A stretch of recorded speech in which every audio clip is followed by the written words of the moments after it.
Good evening, everyone. You could all say good evening if you'd like. 1, 2, 3. Yes. Good to see everyone here. My name's Ian McBurney. I'm the coordinator of the Greater Bendigo Climate Collaboration. We've had a big day today in Alumbra Theatre. Hands up if you've been here all day. Look at these climate stayers. Keep your hand up if you can still talk. Yeah. There's still a few conversations going on. We've got a great night planned for you. But first, I'd like to invite the CEO of the Jar Jar Run Corporation, Rodney Carter, to the stage to welcome us all here. Can you make Rodney feel very welcome?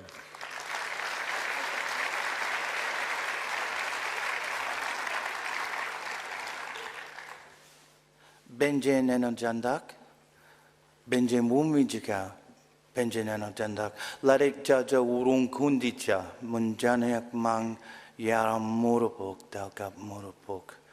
This morning it was amazing to be here to see the summit begin and for the discussions today where there's so many great ideas and minds and peoples in their leadership come together. The Jar Jar Wurrung feel extremely fortunate in launching our own climate strategy in the last couple of days and early a few months before doing our Nyawe Muchikat to keep the sun, to hold the sun as being precious, our renewable energy strategy. Thank you very much. So I think honoured to be here representing my people, honoured to stand side by side with us as we want to take back our homelands, our planet, in making it a much healthier place for our future generation and for those children that are not yet born. They deserve a safe future, and I believe it's within our capability collectively to do that. Thank you very much for allowing us to talk to you this evening, and the greatest of hope and luck to you all. Batak, take care. Thank you.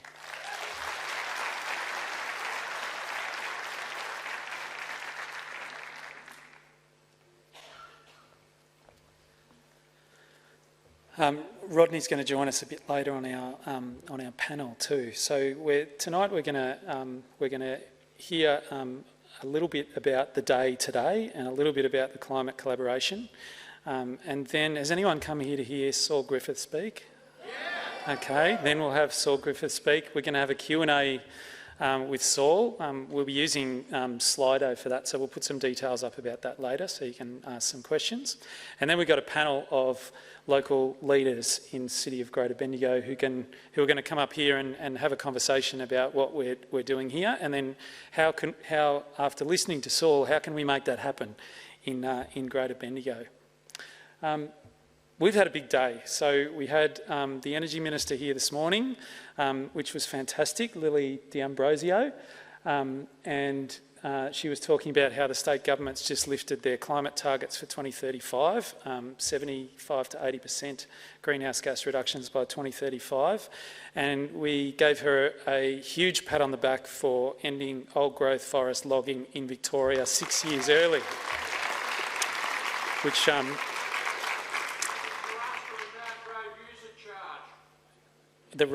didn't ask her about the road user charge, but anyway, we are using Slido for questions. So we had the Energy Minister, we had a fantastic welcome, that was Jason Kerr on the Didge. We had Natasha Mitchell here, who has just been an amazing science journalist in Australia for over 20 years, and she facilitated a brilliant conversation about sustainable transport, zero emissions transport in Bendigo. It's going to be on Radio National, the Big Ideas podcast. It's coming out in a couple of weeks. So that's very exciting. So we had panels on the stage, which was brilliant. We had 26 stalls in the foyer. 370 people, I think, came through over the day and had thousands of conversations about climate change. This is some of those people. It was just such a buzz out there. It was a buzz in here with all the panels we had. It was a buzz out there. We had lots of these great conversations happening over the day. In here we had zero emissions transport. We had a fantastic conversation about climate justice. We had an interfaith statement. We had the Gorgeous Voices Choir kicked us off this morning, which was beautiful. And this is the interfaith statement that has been signed by all of the religious faith groups in Bendigo, and they've been working on that over the last few months. And we had an hour of youth voices, which was brilliant, from primary school to university age, having their say on what needs to happen on climate and what they're doing in their schools and in their lives. So it was just a fantastic day. It was really brilliant. And for the people who are here and people who weren't here, can everyone just turn to the person next to you for a sec and just talk about a highlight for the day that you had? And if you weren't here today, turn around behind you and find someone who was here today and say, what was your highlight of the day? Go for it. You've got about 2 minutes. Okay. So this has been the Greater Bendigo Climate Summit, and it's been brought to you by the Greater Bendigo Climate Collaboration, and all of those organisation logos you can see up there have come together over the last 3 years to build the Greater Bendigo Climate Collaboration, and that's how long it takes to bring together a whole lot of the leading major organisations in a city and pull the governance together for a project and pull the funding together for the project and get it going and get it moving. And this is our challenge. We are responsible for 1.5 million tonnes of greenhouse gas emissions in Greater Bendigo, and you can see that most of that is electricity. But as the grid is becoming more and more renewable, transport is going to become the biggest source of emissions in Greater Bendigo. Coincidentally, Professor David Lindenmayer, the ecologist, was saying that banning old-growth forest logging is equivalent to removing 730,000 cars from our roads. That the greenhouse gas emissions is roughly 1.5 million tonnes. So that one decision has basically saved the amount of emissions that Greater Bendigo puts out every year from ever happening again, which is amazing. But this is the task ahead of us, and we have some changes that we need to make. I was born around about that first dark red line on the right-hand side there, and we're moving into a level of climate that's not habitable. So we've got big changes to make in Bendigo. We're still heading for 3 degrees of global warming. We need to be down there in that blue line, and so we have our work ahead of us. But these fantastic organisations, every one of them said, yes, how can we help? How can we do this?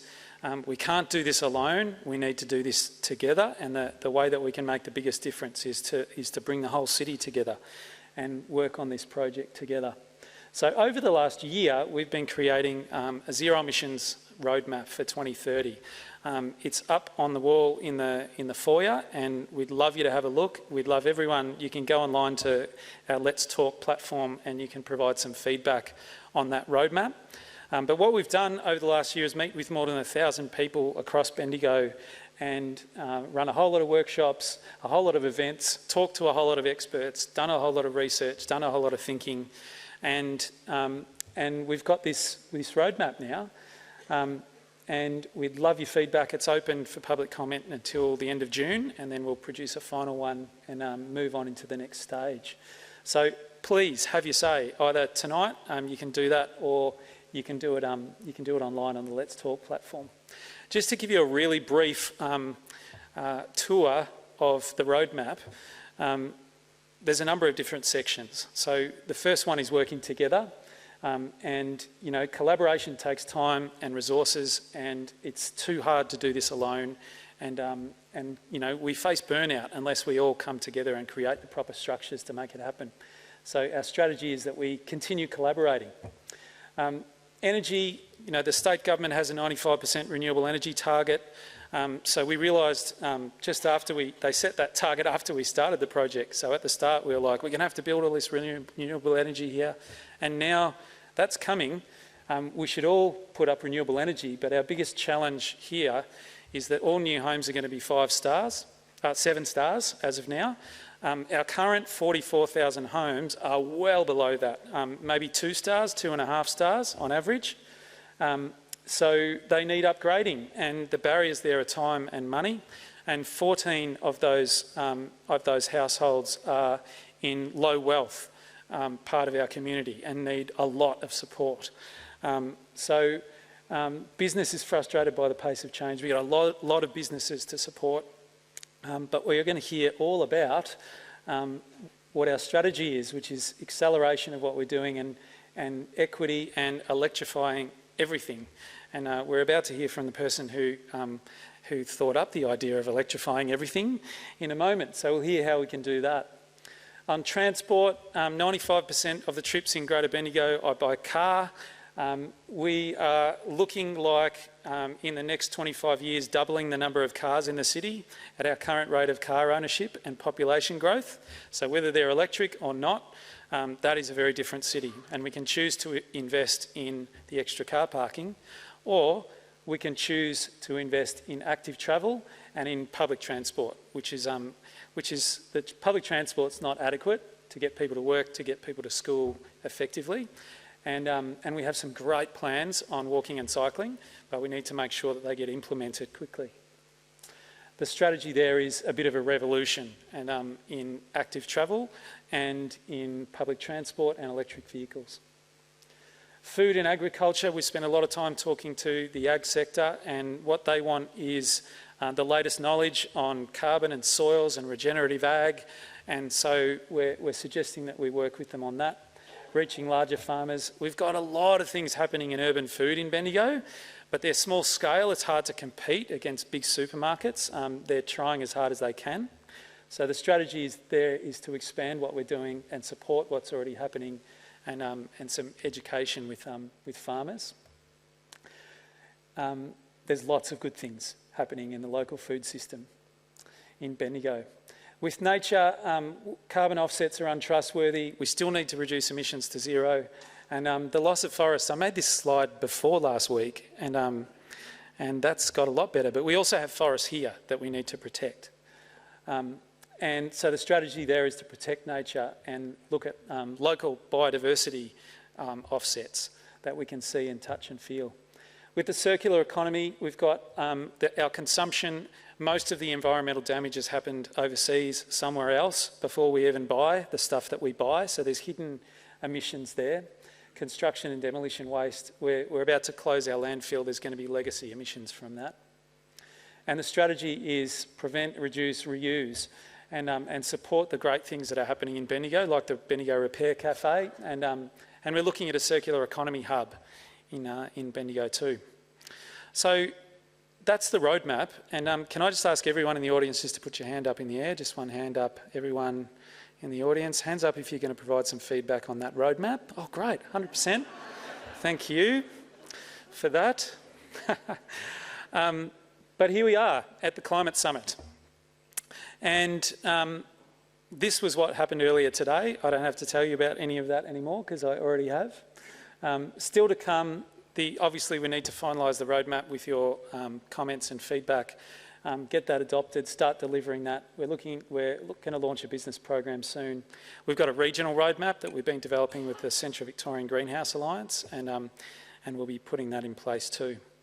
So, would anyone here like to hear Saul Griffith speak?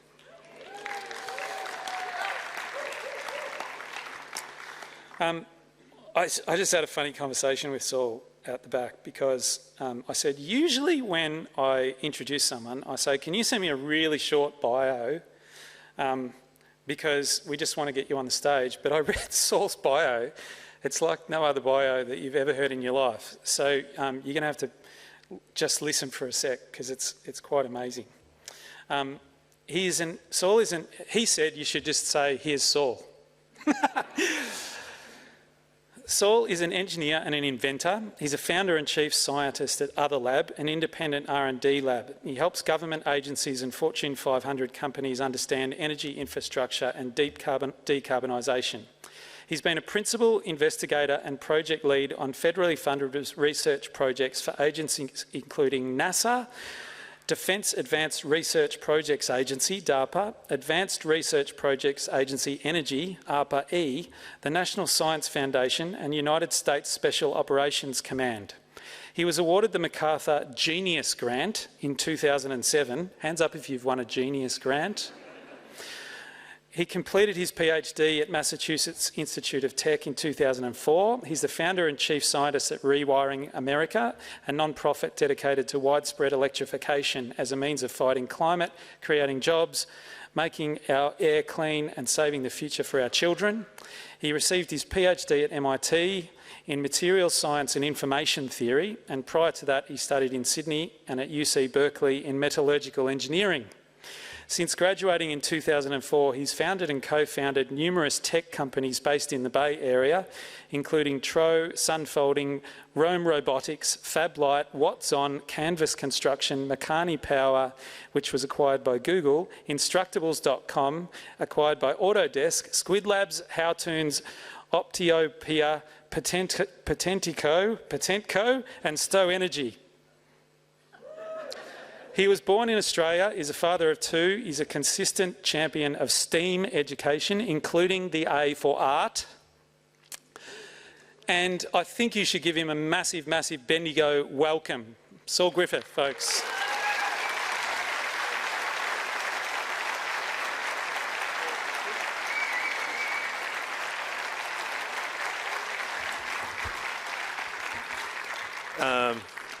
That really was embarrassing. I really did tell Ian, please just say, here's Saul.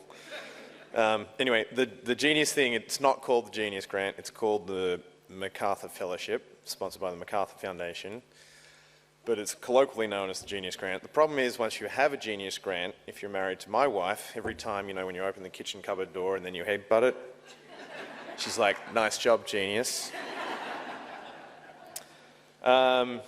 Really nice to be here. Awesome that you're all here on a Saturday night. I find that really encouraging for the planet.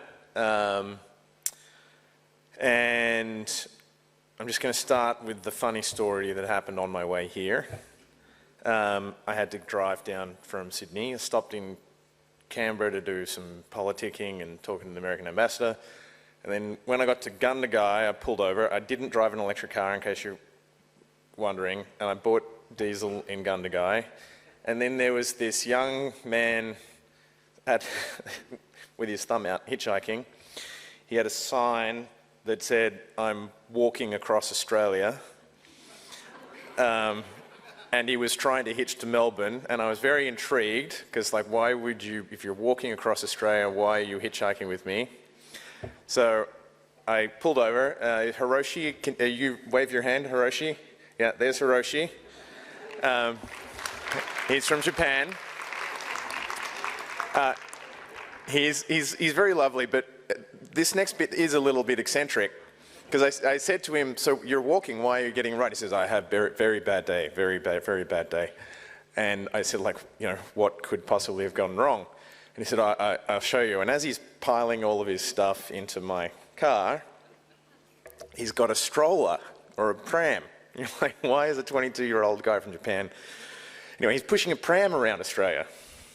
But the wheels literally have fallen off his pram. So we'd walked from Sydney to Yass, and because I think he bought the cheapest pram in Kmart when he got to Sydney, the wheels had rubbed themselves off. And he'd actually walked, I think, dragged it the last 50 kilometres or so, because it's sort of down to the stubs in the back of the pram. So this is a plea. If anyone in the audience has an old pram out the back of their house that they'd like to get international notoriety for as it walks across Australia, see me after the show and you can give Hiroshi an old pram. He doesn't, I did say to him, "Can I just buy you a new pram?" He said, no, I like this one. So it might be hard to give him a pram. Anyway, it's been a week. Rewiring Australia is something I'm sort of doing here. I had been really focused in the US for the last few years on climate policy. I'll talk about that. I actually think Australia has a really unique opportunity globally on climate to speed up climate action globally. I loved hearing sort of your targets here, 75% emission reductions by 2035. That's much closer to what we need. This is just the sobering bad news chart. I promise after that we'll hopefully be a bit more optimistic. This is a wonderful new book from a friend of mine, Jonathan Coomey. Everyone here will have heard, 50% emission reductions by 2030, net zero 2050, and that's sort of been popularized as an appropriate climate response. That is not a 1.5 degree climate response.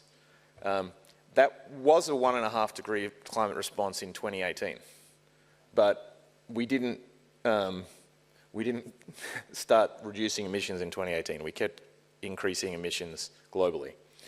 And so we did the red line. So we kept emitting and emitting, and now we've got to do truly heroic, I think might be the right word, emissions reductions. Actual zero by 2040 is a 1.5 degree target. So that's fairly sobering, 17 years. If you think most cars will exist for 17 more years, how do we change the whole transport fleet, everything? So we've got to move at paces even faster than free markets can move. That's really what I'm trying to emphasize there. Just a little bit of history. I wrote these two books. The Electrify I wrote first really with one person in mind. My colleague and I, Alex Lasky, who's founded Rewiring America, we were working with all the presidential candidates in the Democratic primaries in 2019. So Elizabeth Warren and Bernie Sanders and some guy called Joe. And we were trying to help them say, because hopefully you don't watch American politics.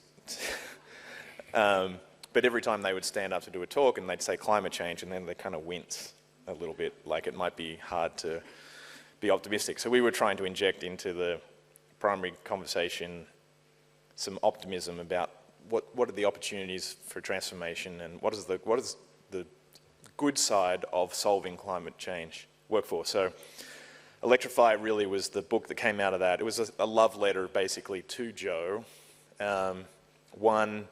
I didn't know he was going to be president when I wrote it. I was hoping secretly, don't tell him, that Elizabeth Warren would win. But the book, it was sort of understood really well by a guy called Derek Thompson from The Atlantic. He's a journalist, and he's like, this is the sneakiest piece of public policy I've ever read, and really it ended up being a blueprint for a lot of our work, helping in the Inflation Reduction Act, which is the biggest climate bill ever in the US. Anyway, during COVID, moved to Australia in 2020 and realised that actually in some respects Australia has the easiest run at fixing climate of any economy in the world. We've got a mild climate, we've got extraordinary solar resources, we've had this rooftop solar miracle here, so we've got the cheapest energy ever seen by any energy consumer in the world is rooftop solar. So with those advantages, I thought, well, it would be nice to see if we can make Australia go faster to increase the ambition of America and the rest of the world. So I wrote The Big Switch. In doing that, really sort of penciled the numbers, and whereas economically electrifying your life to zero out your emissions in the US is sort of economic in about 2028 or 2030, it's going to work in Australia in 2024 or 2025 if it doesn't already for some families and households.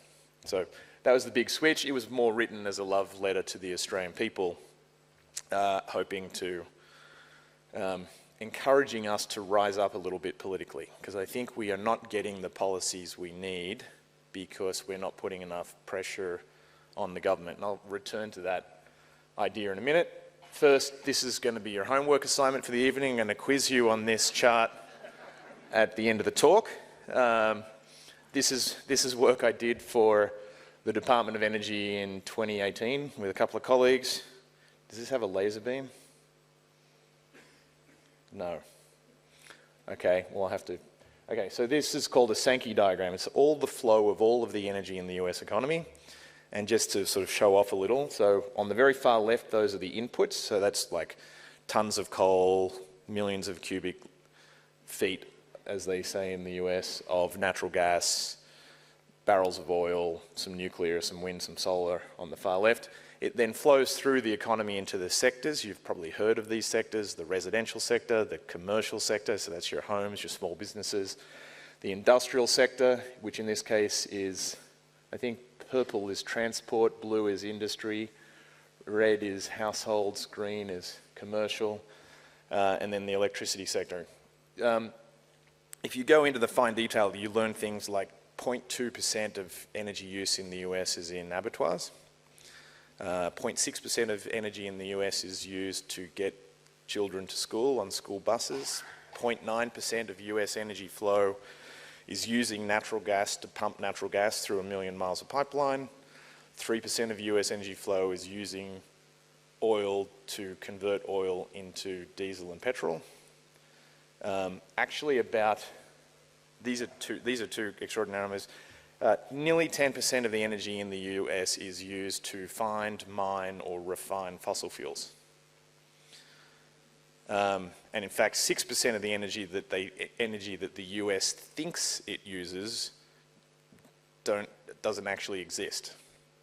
So, which I discovered doing this and pointed out to the people who collect this data, and they're now trying to correct it. It's an error about how they defined waste heat for hydroelectricity.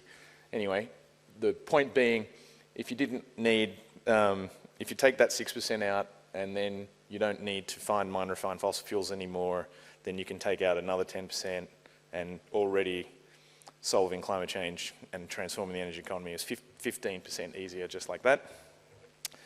I've done similar work for Australia, but anyway, that's just to say I think I know what I'm talking about. I hope so.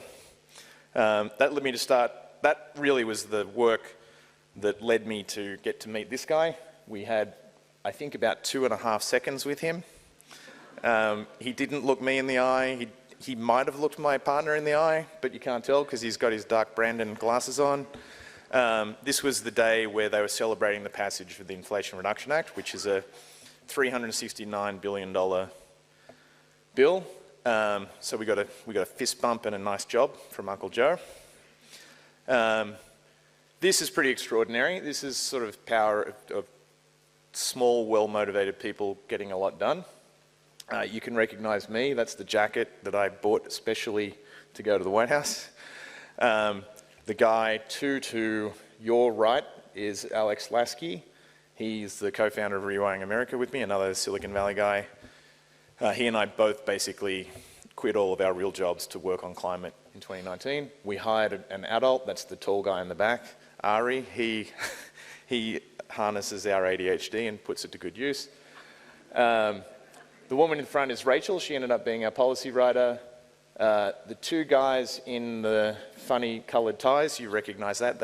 It's been the part of the logo of the Bendigo thing. They actually work for a guy called Chuck Schumer. He runs the House in the US.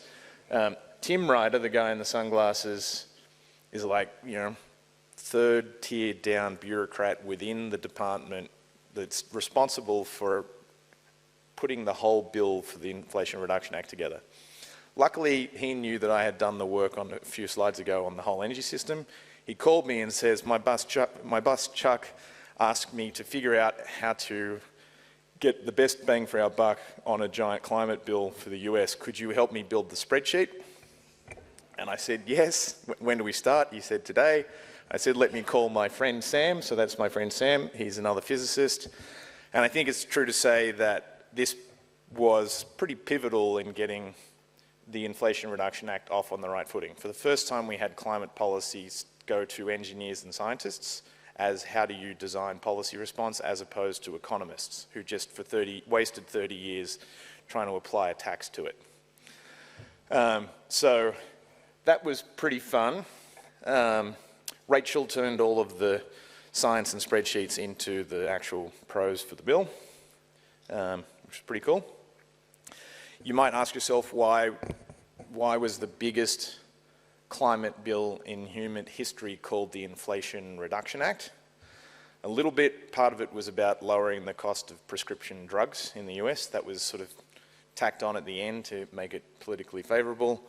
But some of it was this. So, and I don't know, we started literally day one of the White House. It took nearly 18 months to get it through. The last 12 months was sort of hand-to-hand combat with a guy called Senator Joe Manchin, a Democrat from Virginia, who owns a coal mine, a shitty brown coal mine. We made a presentation for him in the closing days that was called Electrification is Anti-Inflationary. And this is the Australian version of that chart, and I think it says something that's pretty extraordinary. So the black line that you see sort of squiggling up and towards the right is the total cost of energy for an Australian household from 1990 to 2020. So that's your petrol, your diesel, your natural gas, your propane, and your electricity, all added together. And you can see it's up to about $6,000 or $7,000 a year now. If I could take your same household, and the average Australian household has 1.8 cars, 2.7 people in it, and I just electrified the 1.8 cars, electrify the stove, electrify the water heater, electrify the space heater, put solar on your rooftop to cover about half of your electricity and buy the rest from the grid, you would have an ongoing cost of energy that looks like that black line to the right. Because the amazing thing when you buy solar is you're buying 20 years of energy up front, and you're financing it, and then you're just paying a fixed payment, like a fixed mortgage payment for the next 20 years. So you're literally, it is, you know, almost by definition anti-inflationary because you're locking in this fixed price of energy. I think economists globally have not yet fully grappled. This is really going to mean quite incredible things, things we don't really know on the economy, because, you know, literally the CPI, which is the Consumer Price Index, consists of a basket of goods that's dominated by your fossil fuels. So that's why fossil fuels literally define inflation. Anyway, so we got to seed the idea with Joe Manchin that solving climate change might be anti-inflationary. He wanted a political victory, so take the victory away from Biden, because it was going to be called the Biden Build Back Better plan, which is a real tongue twister when you're drunk, trust me. So electrification is good. This is the actual, this is the second slide that I'm going to test you on at the end of the evening.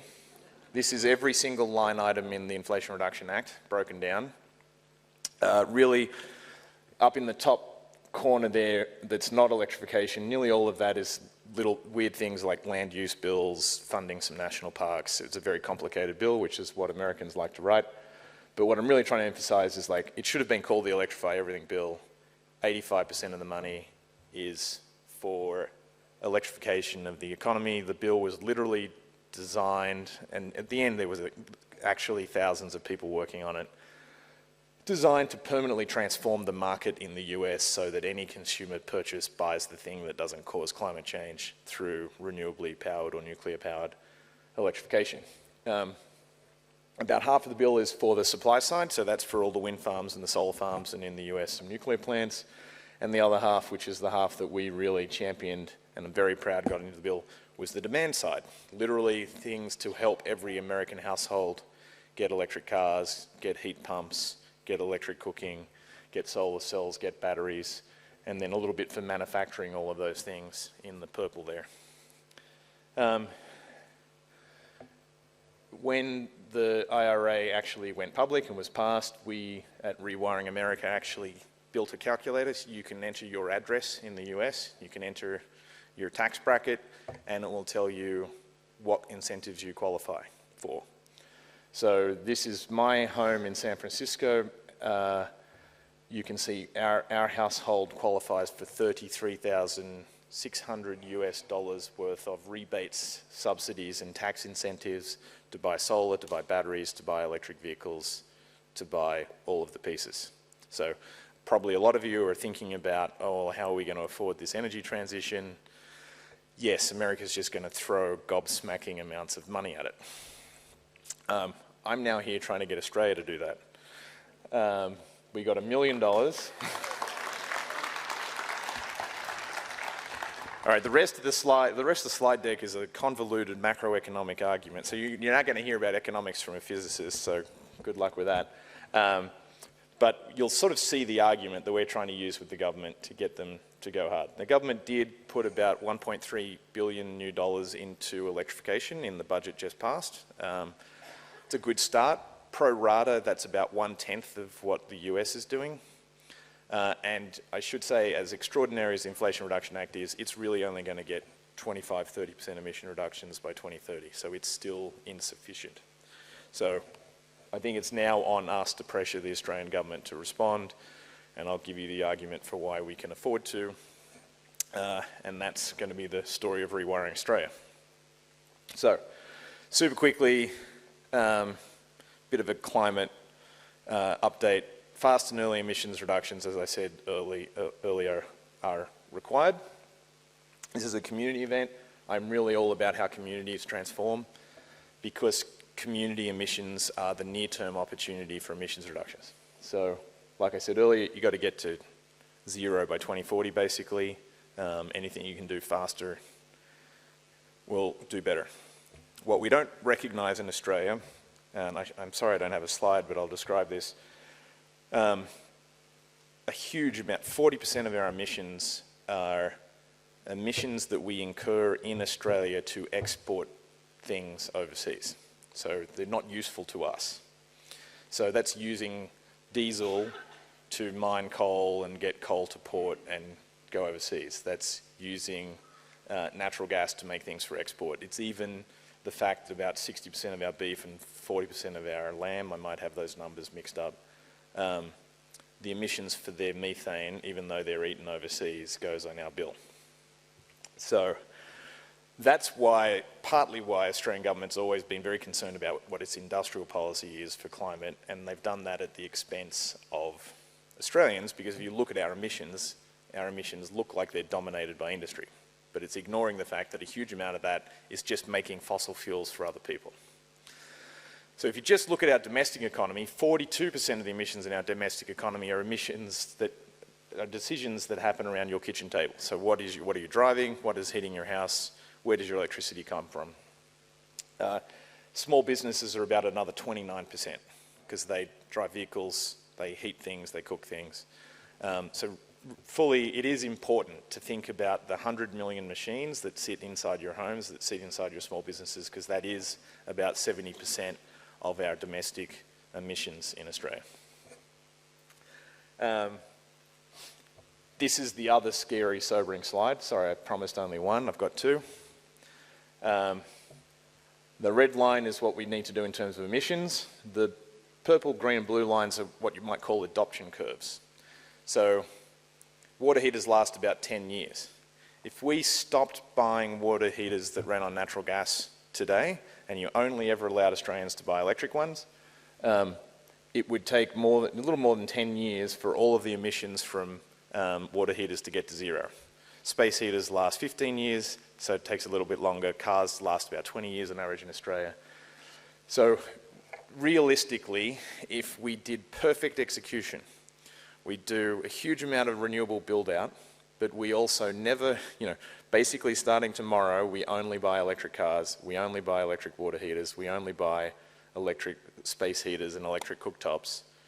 That perfect execution is a 1.5-ish, actually closer to a 1.6 degree outcome in terms of climate. So that's the thing that people don't like you to say is this is why it is true to say capitalism or the free market is no longer sufficient. You have to move faster than just a natural rate of uptake of these things, right? So we'll have about 6% or 9% purchasing of EVs in Australia this year.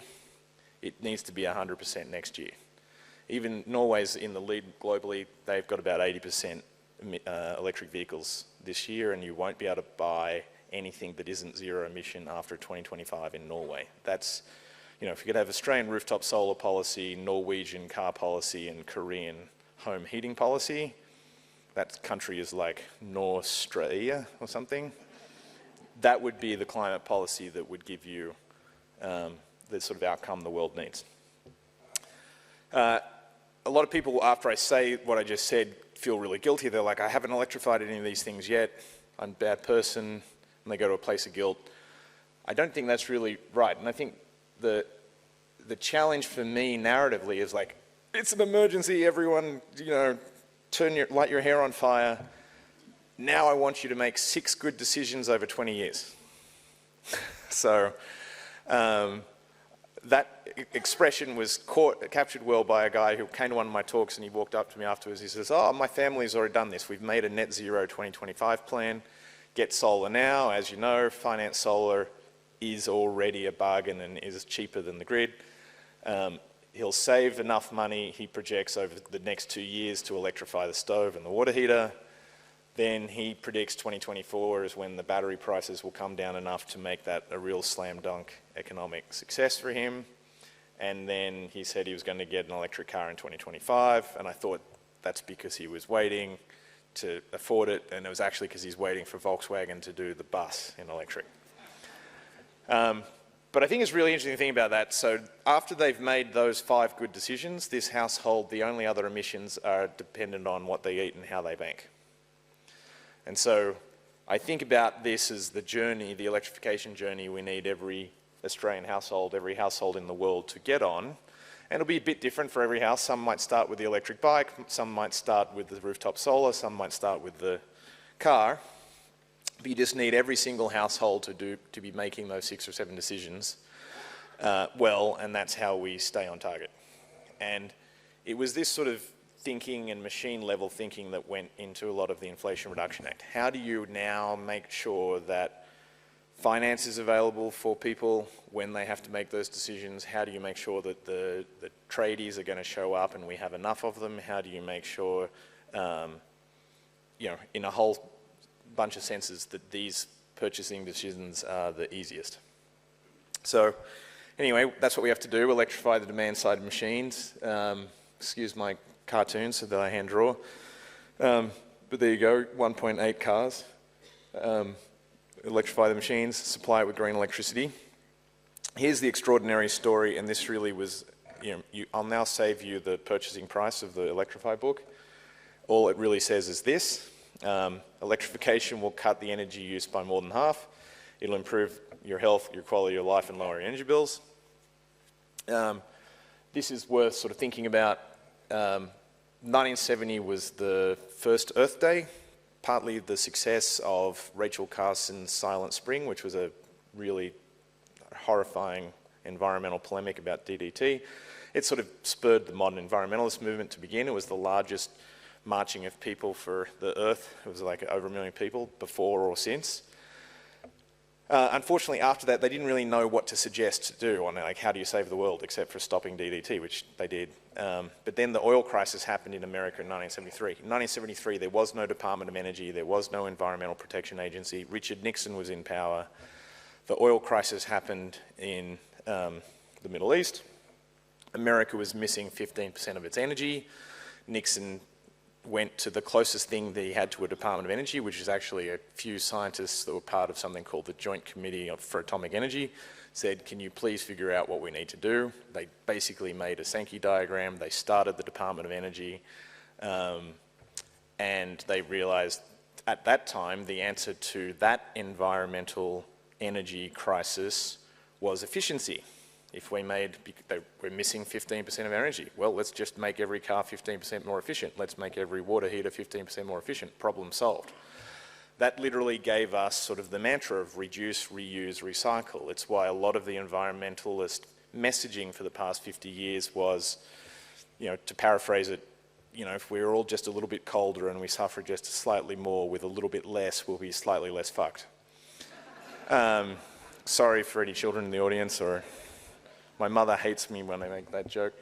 But that is, we've been trying to solve climate with that same message for 50 years. Like, make it smaller, make it colder. But actually, and it even became legislation in the US. They did the CAFE fuel standards, which is corporate average fuel economy for their vehicles. So about 80% of the energy in your petrol tank goes out the engine block as waste heat. That's the image on the far left.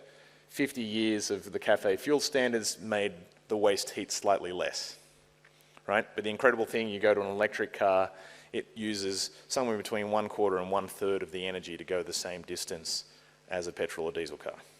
Hugely more efficient machine. It's an American furnace, not an Australian home heater, so excuse the drawing. But it's the same is true. So, natural gas furnaces used to be about 90% efficient on the far left. 50 years of innovation made them 95% efficient. But heat pumps, this amazing technology, which is basically an air conditioner run backwards, again, in Australian climate, 1/4, 1/3 of the energy to get the same amount of heat as you would if you were burning natural gas. Also true for the water heater. And then, of course, the biggest saving of all, and this is when Ian showed you the slide of why all the emissions in Bendigo, the majority are from generating electricity. It's because of this story. In Victoria, it's particularly bad because you burn a lot of brown coal. But somewhere between 70 and 80% of the coal and the gas that gets fed to the generators goes out the smokestack as waste heat. Of course, we did make those more efficient. Natural gas is a little bit more efficient than coal. That was the middle bar, but really now with wind power and solar power, you don't generate all that waste heat. So again, you get 2/3 discount on how much energy you need. This is underappreciated in the way we think about the problem in climate policy, and it's underappreciated at the individual household level. So this is a pretty cool story. On the far left, that bar is the average use in the average Australian household today in kilowatt hours equivalent. 102 kilowatt hours per day of energy is how much you use. The top little bit is the waste heat for generating your electricity. The big black one is your vehicle fuels, your petrol and your diesel. And then you can see the rest of the energy down below. Again, if I just magically snap my fingers, I don't even improve the efficiency of your home or insulate it. I just put heat pumps in, give you 1.8 electric vehicles. Your house will use 64% less energy, 37 kilowatt hours per day. That is, however, nearly triple the amount of electricity that the average Australian household uses today, 14 kilowatt hours a day. So you'll go from 14, there's two things on the right, you'll go from 14 kilowatt hours to 37. So our energy use goes down by more than half, but our electricity generation needs to triple. This is underappreciated. A lot of the government's plans for the grid are really just to get our existing grid and that existing quantity of electricity to zero. We need to move the bar up. So we need to actually also be rigorous in holding the fire to the feet of government so that they know that they're not being ambitious enough. You can use that slide I just showed you to start thinking about the economics. So this is how quickly the world changes. I made this slide in 2021 before Putin had invaded Ukraine. Then it was about the average household spend on energy was about $5,000 a year. It's actually about $7,000 a year now. About $3,000 to $4,000 per year per household on petrol, about $2,000 a year per household on electricity, and about $1,000 per year per household on gas. In Victoria, this is Australian averages, so you guys actually use more gas. So if they feel low to you, it's probably because you're burning too much gas. Not meaning to point any fingers. This is honestly, this is the extraordinary wave of success that we could ride. So in energy nerd circles, which I travel in, people think about something called the learning curve, the industrial learning curve. This was originally known as Wright's Law, which was the cost of flying. Then it was known as Ford's Law. So every time Ford doubled the production of Model Ts, they could predictably take 20% of the cost out of the cost of production. It became known as Moore's Law. You might remember Moore's Law from the 1980s. That's what made computers twice as fast at half the price every 18 months. So in solar energy, it's called Swanson's Law, just if you want to be really dorky, which means that every time the world doubles the amount of solar cells that we produce every year, we get about a 20% discount on the cost of that solar. That's why that's been coming down. For wind power, it's 14%. Every time we double the amount of wind power we make, it drops by 14%. Batteries are coming down with a learning rate of about 25%. Every time we double it, it falls by 25%. The cool thing about that is, the intimidating thing is we need about between 10 and 20 times the rate of production of solar, of wind, of batteries that we have today. So that's a doubling and a doubling and a doubling and a doubling again for each of the major things that we need a lot of to solve climate. The good news is that means that the price of all of these things is going to fall by more than half. We know that, and it's predicted by the people who do this modelling, like Bloomberg New Energy, that the cost of an electric vehicle in the showroom in 2026 or 2027 will be cheaper than the price of a petrol or diesel vehicle. So yes, it feels expensive right now, but we're on this curve. You'd like the government to be planning for that future because it has this type of story to tell. So, like I said, 2021, pre-Putin, $5,000 a year for Australian household. Second bar, 2022, post-Putin, $7,000 a year. We all felt that this year. That's the cost of living crisis. Then you're like, okay, so what's the next, the grey bar? So the grey bar, if I went out and bought you the 1.8 cars, I went out and bought you the solar, bought you the electric kitchen, everything, that is the interest payments, or the repayments you'd be making on that, all of that electric stuff. But on the learning curves that the world believes we are on, we know that the price, and you see this with electric cars, they were, only a few years ago, they were $100,000, now you're seeing some under $50,000. You can see that by 2024 or 2025, every Australian household will be saving $1,000 or a couple of $1,000s a year if they were fully electrified for all the things. And then by 2030, we're saving $4,000 or $5,000 a year. I've done this chart for Europe. The break-even point is after 2030. In the US, it's 2027 or 2028. Australia gets to go first. This will bring up some questions that we'll come to later. But you can take that individual household view, then you can basically, this is just fancy graph that says I multiplied that by 11 million, because there's 11 million households in Australia. And the other thing I'm trying to emphasise this, so this is the slide to show the boffins in government what they need to do. The investment I'm talking about here, so imagine, like I said before, every time someone in the audience is probably going to buy a car this year. This year, when you go to buy the car, the electric car will seem like it carries a $15,000 premium. If the government just gave you the $15,000 for all the Australians to buy those electric cars up until the point that the cars are just cheaper by themselves, but they do that not just for the car, they do that for the cooktop, they do that for the water heater, for the space heater. For about $12 billion, or a fraction of one submarine, right? Oh, Australia can't afford to do this. Oh, Australia doesn't have the money to do this. $390 fucking billion. Anyway, for $12 billion, excuse me, that one I think my mum would allow me because she's angry about this issue too. So, you know, we should be able to think this big as a government. Goes deeply into the green because we would be saving between $30 or $40 billion per year across all of the households in Australia once they're all electric, according to that previous slide. Even if I'm off by a factor of 2, which would be, you know, I'm pretty good at math, but I make some mistakes. 10% off is bad for me. Let's assume I'm double off. We're still saving $15, $20 billion a year as a nation every year. So for $12 billion this decade, we can lock in those savings. To give you an intuition for why that is true, we import $40 to $50 billion of oil for all of our petrol and diesel every year. So really, the saving is rooftop solar, driving, even, you know, I drove here in my mate's, I'm embarrassed to say, no, he's embarrassed to say, Chevy Silverado or something. It's a monster truck. He has promised to buy a Rivian on the way here. Electric monster truck. Anyway, we'll come back to that. But 2 cents a kilometre to drive that truck on rooftop solar, if it's electric. 25 cents a kilometre to run it on petrol or diesel at $1.80 a litre. So if we can help Australia get there, we can lock in those enormous savings. So that's how we save the $30, $40 billion a year, just by, you know, not buying oil from some nation that is problems. All right. Regulations matter and will determine the outcome. So, okay, one more slide. This is also going to be homework. This is my map of the entire Australian electricity and energy system.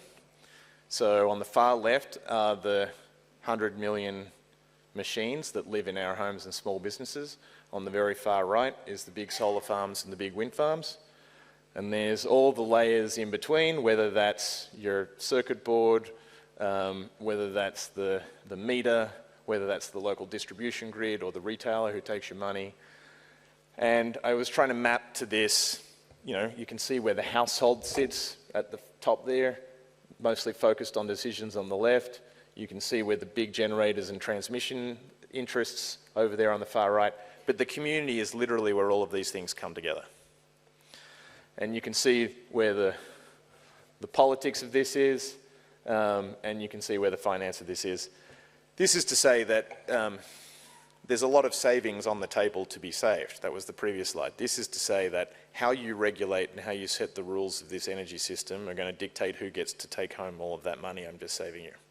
The current set of rules by which we govern the grid really are not favourable to you as an individual trying to get the most out of your solar systems, not most favourable to you as a community in terms of where they want to put the batteries and where they want to store the energy. So we need to roll up our sleeves if we are going to get to keep this money in our communities and in our households, as opposed to letting Tesla take a little bit too much, AGL take a little bit too much, because we've designed the regulations for last century's energy system, not this century's energy system. I may say this again later, but I think it's an important way to think about it. Just as earlier I said, there's those 6 decisions in your life that are about your emissions. They're like the infrastructure of your life. They're decisions you make once every decade, what you drive, what you cook with. But you make those infrastructure decisions well, and then you don't have to sweat every single purchasing decision at the supermarket of whether this is a good climate choice, because you've got the most of your emissions out.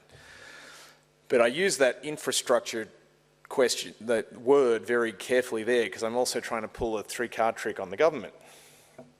They think infrastructure is poles and is the transmission and the generation. They're very big, manly, sounds like infrastructure, right?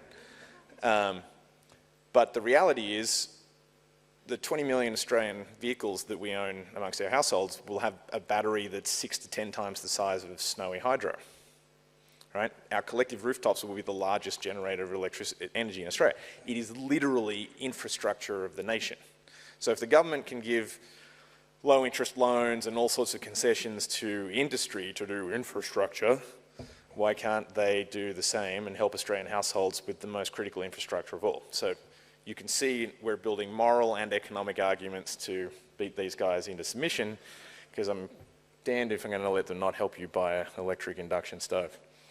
All right, this is to also speak to, actually I gave this talk in front of PwC last week, which was really great. I won't tell you what PwC stands for to me. Privileged white. Mum hasn't heard me tell that joke. I'd like to see her face. Anyway, PwC and a whole bunch of ideologues decided that they'd try and tell us how to privatise the grid. So the cost of electricity in Australia went down from 1950 through to 1990, and that's when we introduced the competition reforms to the grid, and that's when we privatised a huge amount of the grid. And look what happened to the price of electricity.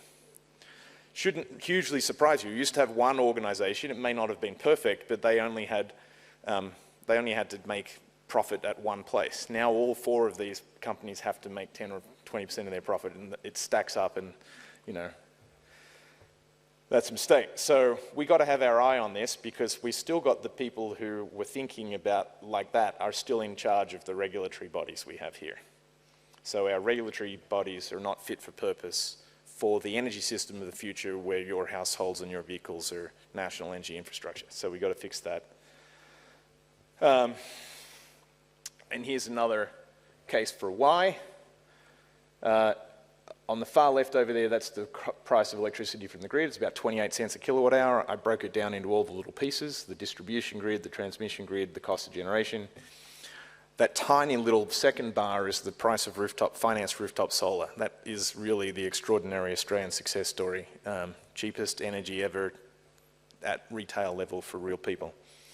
Even if you add a battery at today's prices, which are a little bit high, depending on how well you utilise that, so storing 30% or 60% of your solar in that battery, it would still have your electricity coming in at 15 to 25 cents, so still cheaper than the grid.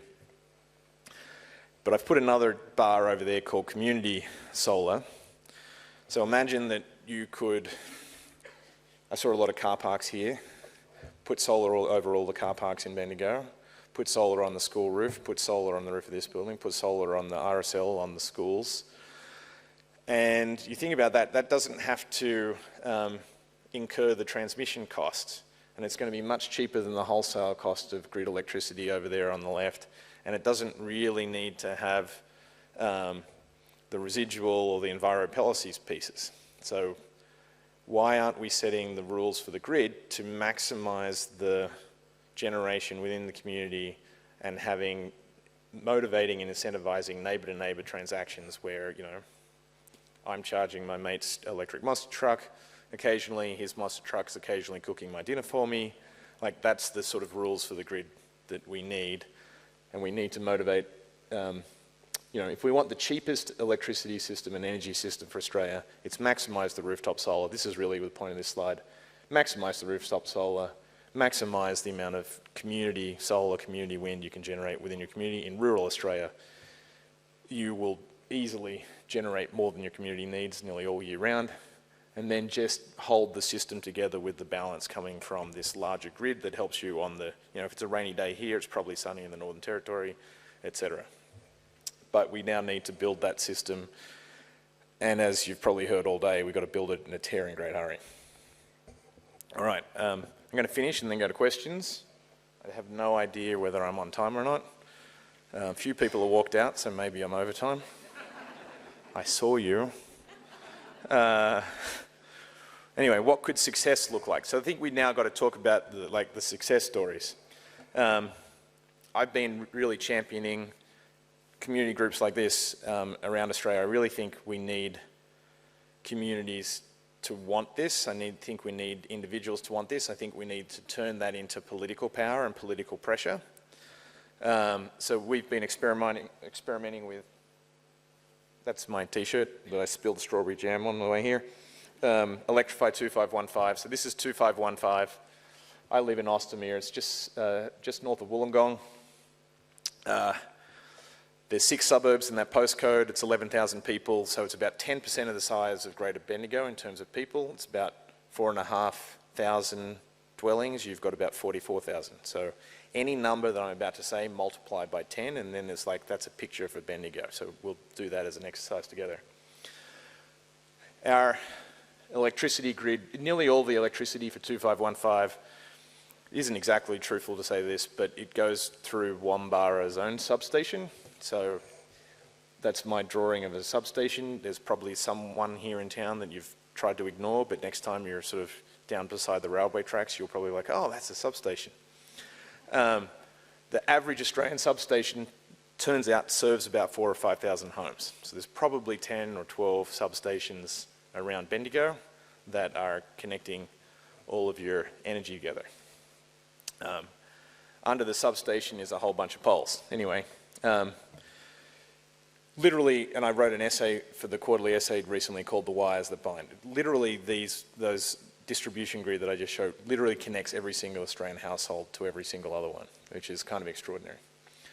In Ostermere, we don't get as good sunshine as you do, and but even with that, if we had 100% rooftop solar penetration, this red line would be the red line would be the total amount of electricity once 2515 has electrified every vehicle, every home, everything. So this is the 300% more than we have today version. You can see we need a little bit more in winter than we do in summer because of heating.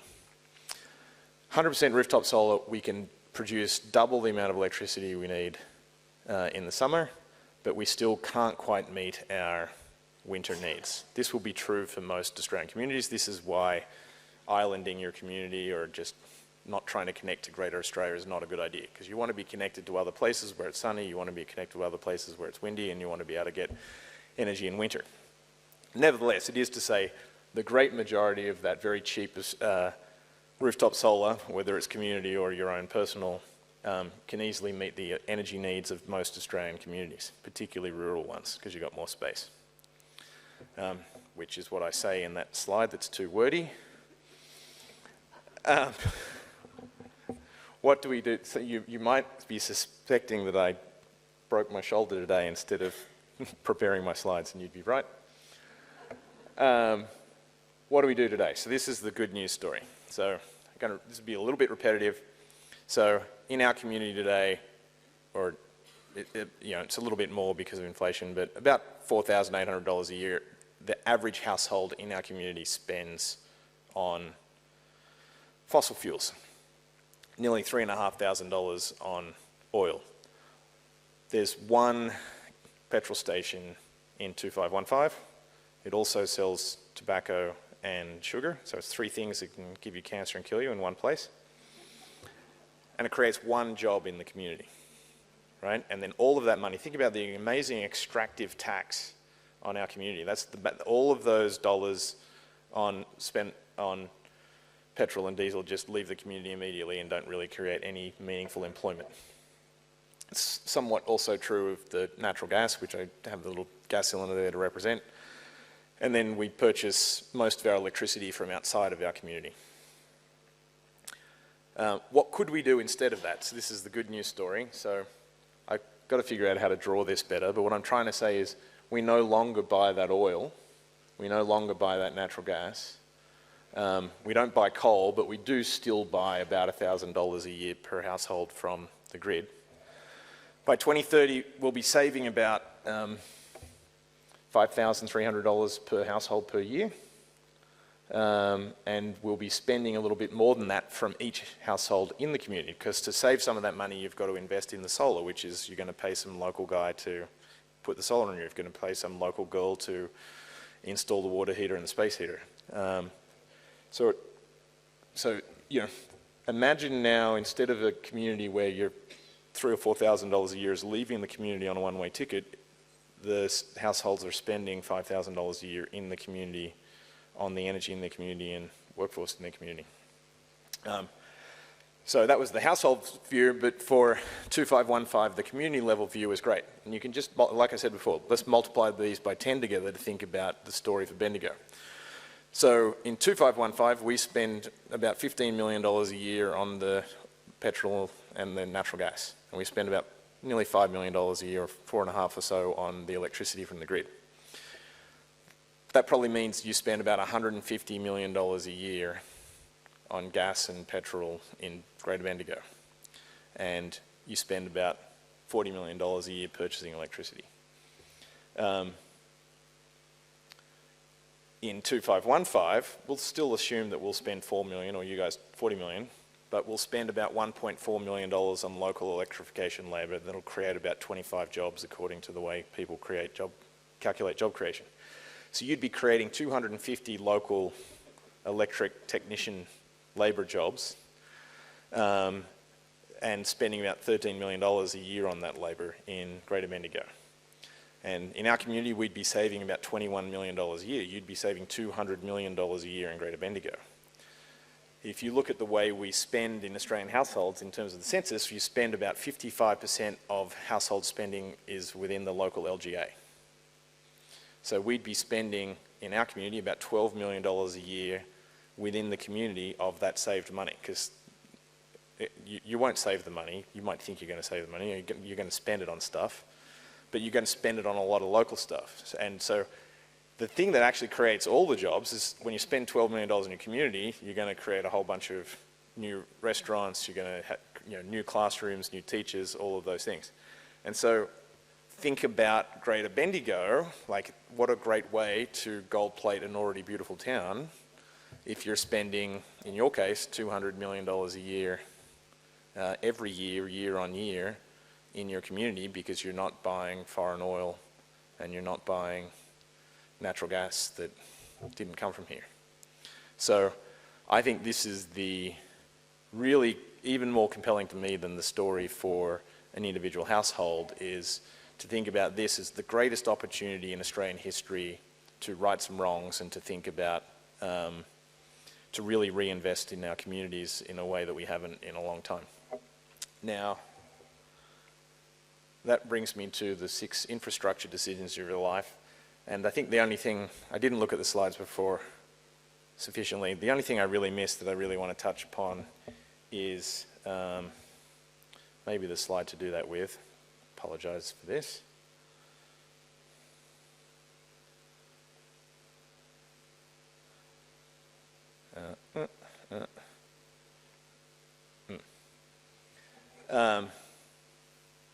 Yeah, this is perfect. All right, so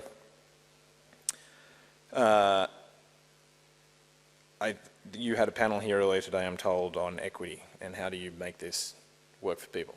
It is just obviously true that you don't solve climate change if only 10% or 50% of people can afford to solve climate change, right? So the people who can already do this are already doing this, and they're buying their Teslas and they're buying their Powerwalls. And that's pretty easy for maybe the top 5% of Australian households, and they can basically pay cash. The next 50%, it's a bit of a stressful decision because you've got to borrow it and then you've got to be promising to pay that back. But then for the bottom 50% of Australian households, your credit rating is probably not good enough, and you probably don't own your house, so you can't refinance it with the house.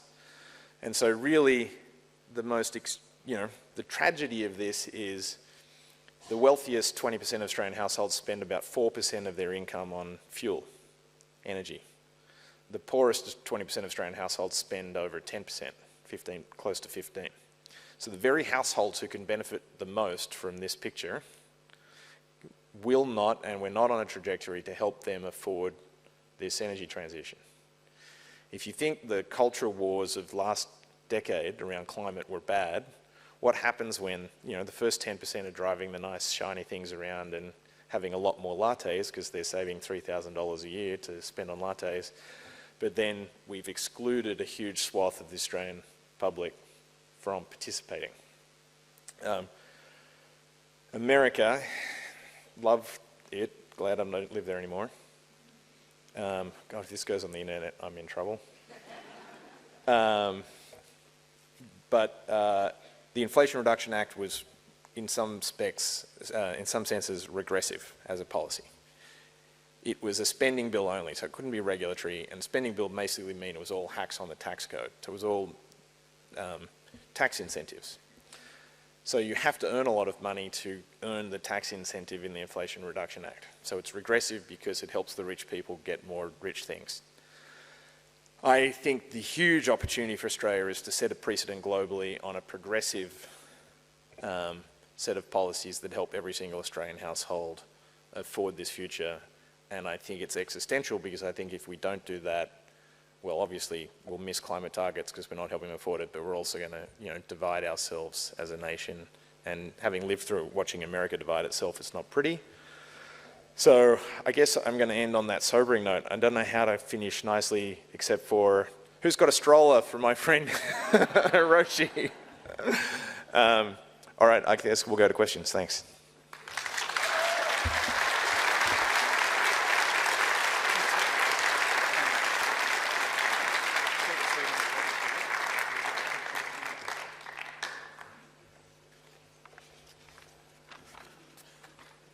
So I'm going to join Saul in a moment, and we'll have some questions. Could our panelists are going out. So no one left. That was actually me going backstage. Saul, no one walked out.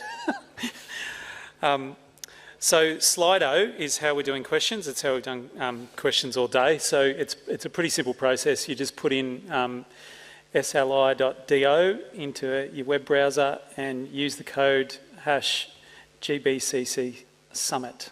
To join the conversation, you can ask a question there. We'll have about 15 minutes here for questions, and then we're going to bring on our local panel and introduce them, and get them going on what's already happening here and how we can do this vision that we've just heard about here. For those of you who aren't asking questions, we've been in the room for about an hour, so I suggest that everyone in the room, just for the next 30 seconds, stands up and just has a chat to the person next to them about what you've just heard. What did it make you think about? And then we'll get into the questions. Okay, let's get stuck into some questions, folks. I hope everyone's been able to access Slido.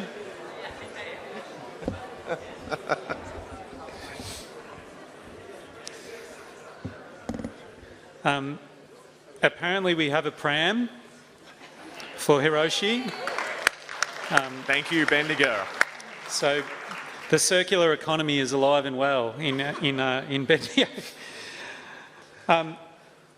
So questions are coming in thick and fast, Saul. I've got our first one here for you, which is the $13 billion spent on the fossil fuel industry subsidies in Australia. Would that pay for electrification? I mean, it won't pay the full price, but it would help give the discounts that make it affordable. So Australians will spend $2 trillion over the next 2 decades buying cars, buying water heaters, buying space heaters. Anyway, no matter what you're going to spend $2 trillion. We might have to spend $2.1 trillion for all the electric versions. Or actually, it should be cheaper later this decade. And the question is, can we just, while it's still a little bit expensive, while the market is still developing, that $13 billion would go an awfully long way. And in fact, basically get us over the hump. Doesn't solve the problem of how do you help a single mum on low income do it, but at least, gets us most of the way. Okay. How can we stop the fossil fuel subsidies and make them go towards electrification? Are you... Political pressure. I think, the other infrastructure decision that we all ignore is we really have to get the right politicians in. The government that we've got is enormously better than the last government in terms of climate change, obviously, that goes without saying. Still hugely insufficient if our goal is anything under 2 degrees. I've met the independents, all of them really all inspired by your locals, Kathy and Helen, who are really superheroes of mine, I think, not just heroes. But all the Teals are fantastic. David Pocock deserves a lot of recognition. Adam Bant is also really working hard for the people. So more of them, please. And then we just got to create political pressure. I think the government is listening. They're listening to things that I say. I think they are developing ambition. You got to remember they were out of government for so long. They just don't have the muscle. We've gutted. Thank you, PwC. We've gutted the public sector, so we don't even have the bureaucrats who really even know how to think about this problem anymore because we've privatised everything, and we've still got consultants designing Australian energy policy. We've got to stop that. But ultimately, it's about political pressure. I think the government will only go as far as they believe the Australian people will let them. And right now, honestly, they think that the Australian people don't want electric cars yet. They think that you don't want to go on this journey yet. So I was going to save this answer for later, but I think this is roughly my answer for everything at the moment. We need to make environmental organisations reduce, reuse, recycle is one critique. The other critique is we've only ever had environmentalist organisations that say shut things down, close them up. Shut the gate, lock the gate, glue your hands to a painting, cause trouble, make life inconvenient for people. We need to unbelievably quickly build an environmentalist movement that's about 100 times larger than Greenpeace, and we've got to build it 100 times faster, and it has to be an environmentalism of, yes, we want this thing, we know what we want, we know what it needs to do. So, thank you. Everyone who clapped, I want you to show up in Canberra sometime in the next 6 months. I'll put a shout out, but I actually... Get your prams, everyone. Yeah. Start walking. Start walking to Canberra with your prams. But I think we need to have something we need 1 million people to, probably 5,000 will do, but the more the better, who show up and say this, we Australian people know what we want, we know how to do this, we just need government to fix the tax codes, to stop subsidising the fossil fuels, to help with social housing and other programs so that we bring everyone along. We know what it looks like. The Inflation Reduction Act was a good template. We know that we need to go further, but if we sort of boil this down into the right set of demands and we show up and we, chant for it and we make it look like a party instead of a burning of things, then I think that's the kind of political pressure that the government will respond to. Like, oh, the people do want this. We're allowed to write policy that they need. So we've got to make the public demand so that the government hears us loud and clearly. Then I really do. I think there's some really great individuals in this government and they want to be this ambitious. So I have hope, which is unusual for me actually, politically. Okay, so the most popular question on here is about your shoulder, and we'll save that till last. Well done, Bendigo. I've heard this before as well when you talk about electrification. It's the waste question. So where we change it, 1 million machines, what do we do with the waste? Some people, I now talk often enough. I never thought this would happen to me, that probably some of you have heard some of the answers to some of these questions because I've said them elsewhere. So I now repeat myself for a living. But let me try and give you a new spin on this. And I think this is fairly extraordinary. So people, a lot of people come to me like, oh, well, what's going to happen to all those solar cells? What's going to happen to all those wind turbines? So first we got to compare apples to apples instead of apples to oranges. So I'm going to point at all of you, whether you like it or not, you're average Australians, which means statistically you all are responsible for about 15 tonnes of carbon dioxide per year and 3 or 4 tonnes of like fly ash and soda ash and waste products of combustion of fossil fuels. So today, without even knowing it, while you're sitting in the chair that you're in, you're throwing 20 tonnes of shit into the natural environment with no care. And we just let that stuff go into the atmosphere and go into the soils already. 20 tonnes, so that's one apple. I'm going to electrify your whole lives like we have up there. You're going to use 37 kilowatt hours per year. You're going to have 1.8 electric vehicles, all the things in your life. To do that life, we know that batteries last 10 years. We know that the warranted life on most solar is 20 years and the warranty life on most wind turbines is 30 years roughly.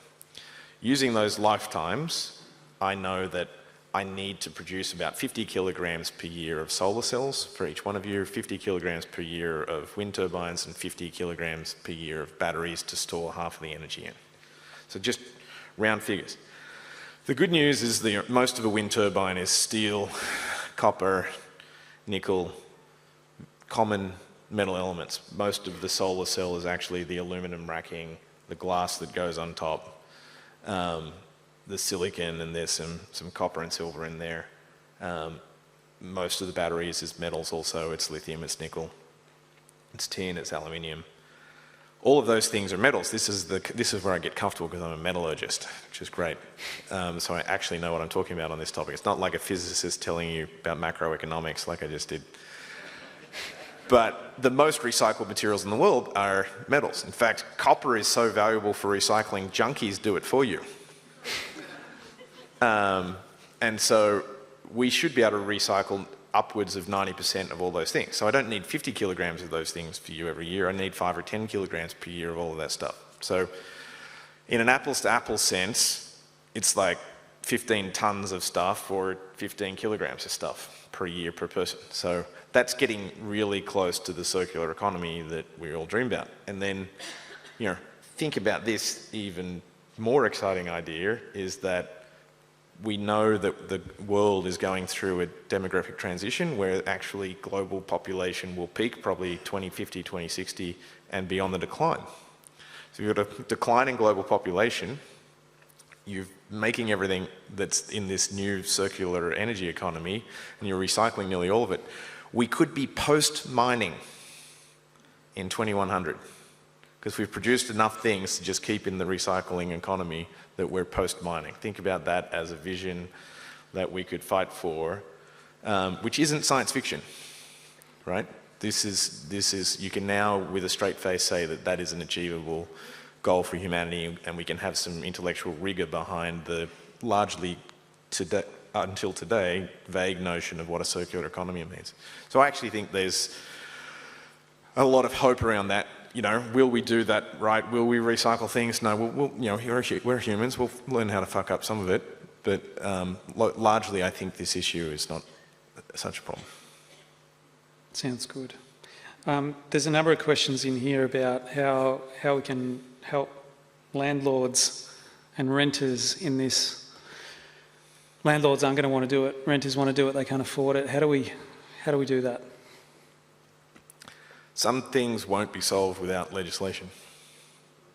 And I think it's really quite extraordinary to me that people are largely unaware that like roughly half the cost of all of the energy things that you use is regulatory costs.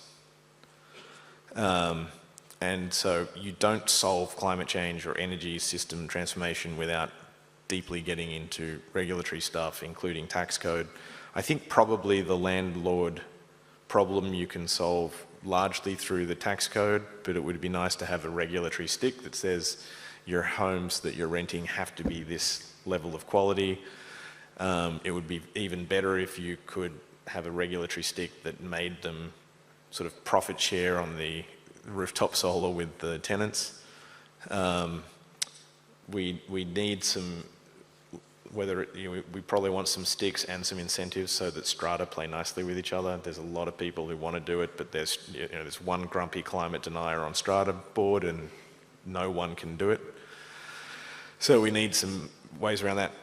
This is the most commonly asked question. I think it is the most difficult question. It's the question for which I have the least good answer, and I'm disappointed in myself. But you know, I think this means that there's a lot of opportunity for new creative ideas here. I think this is really why I love communities like this who are going on this journey together, because like you might be the community that figures out the answer to that question, that nails the split incentive regulations in some deal that the city does with landlords.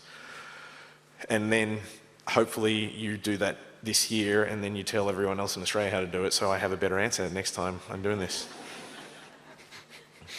Sounds good. We might ask just one. I've got a question here on your thoughts on the potential role for cooperatives, local investment, local ownership of assets required at the community level. I'm a big fan of Hepburn Wind. I'm a big fan of Goulburn Solar. These are communities getting together to buy and build their own community generation. I go backwards and forwards on this. I think the origin of the Australian electricity grid was actually what they called munis or municipals. So you used to buy your electricity from the city.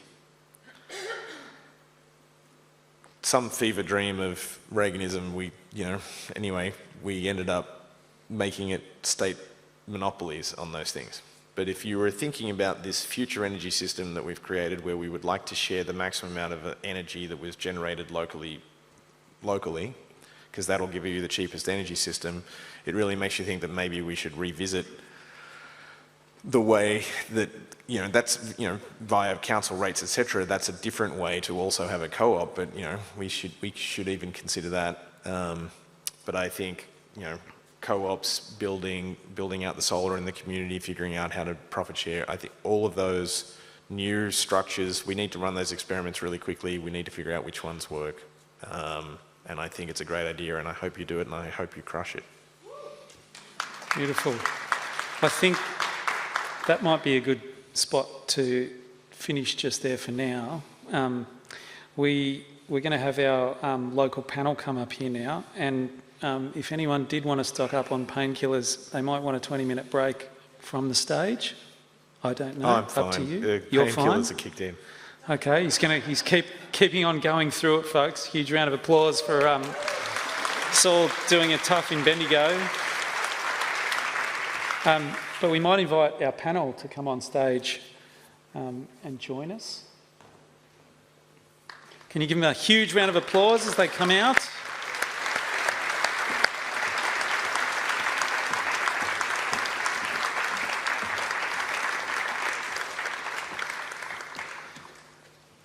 So we have a great panel here. You can skip our bios. Thanks, Dan. Skip the bios. That's not fair.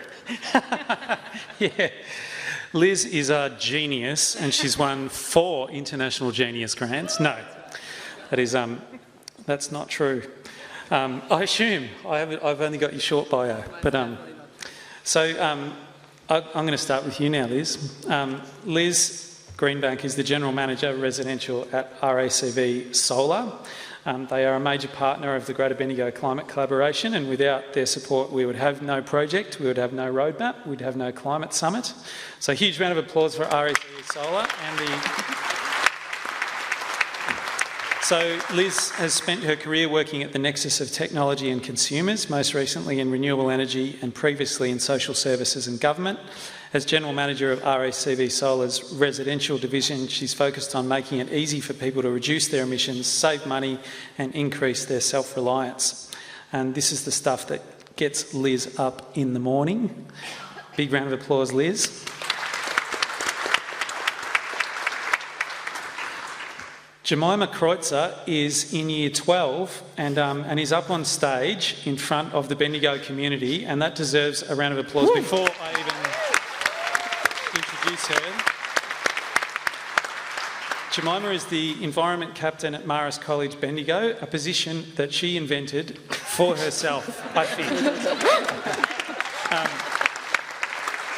She is also a Greater Bendigo Youth Counsellor. She has a passionate interest in youth voices and environmental action and is aspiring to become a mechanical engineer. So huge welcome to stage there to Jemima. Annika over here is the CEO of the Central Victorian Greenhouse Alliance, a network of 13 local governments working collaboratively across central and northwest Victoria on emissions reduction, renewable energy and climate change adaptation. Annika has worked in leadership roles and advisory roles with government and civil society organisations across Australia, Asia and the Pacific, with a focus on human rights and environmental justice. She has a Master of Environment degree from the University of Melbourne and a Bachelor of Arts with honours in Political Science. Huge round of applause, Annika. Then there's Colin. Sorry, Colin, I can't help it. Colin graduated as an electrical engineer, but mostly worked in telecommunications, health, education. He just says here his role with the BSG is technical support and providing independent advice to residents about solar, heat pumps, etc. He didn't say he's a founder of the BSG and has spent more than 20 years tirelessly advocating for people to get involved in climate action and put solar on the roof. He's worked with the YMCA globally to help them reduce emissions and calculate carbon footprints. Colin is an absolute warrior. He's not just a technical support person. Can you please give him a huge round of applause?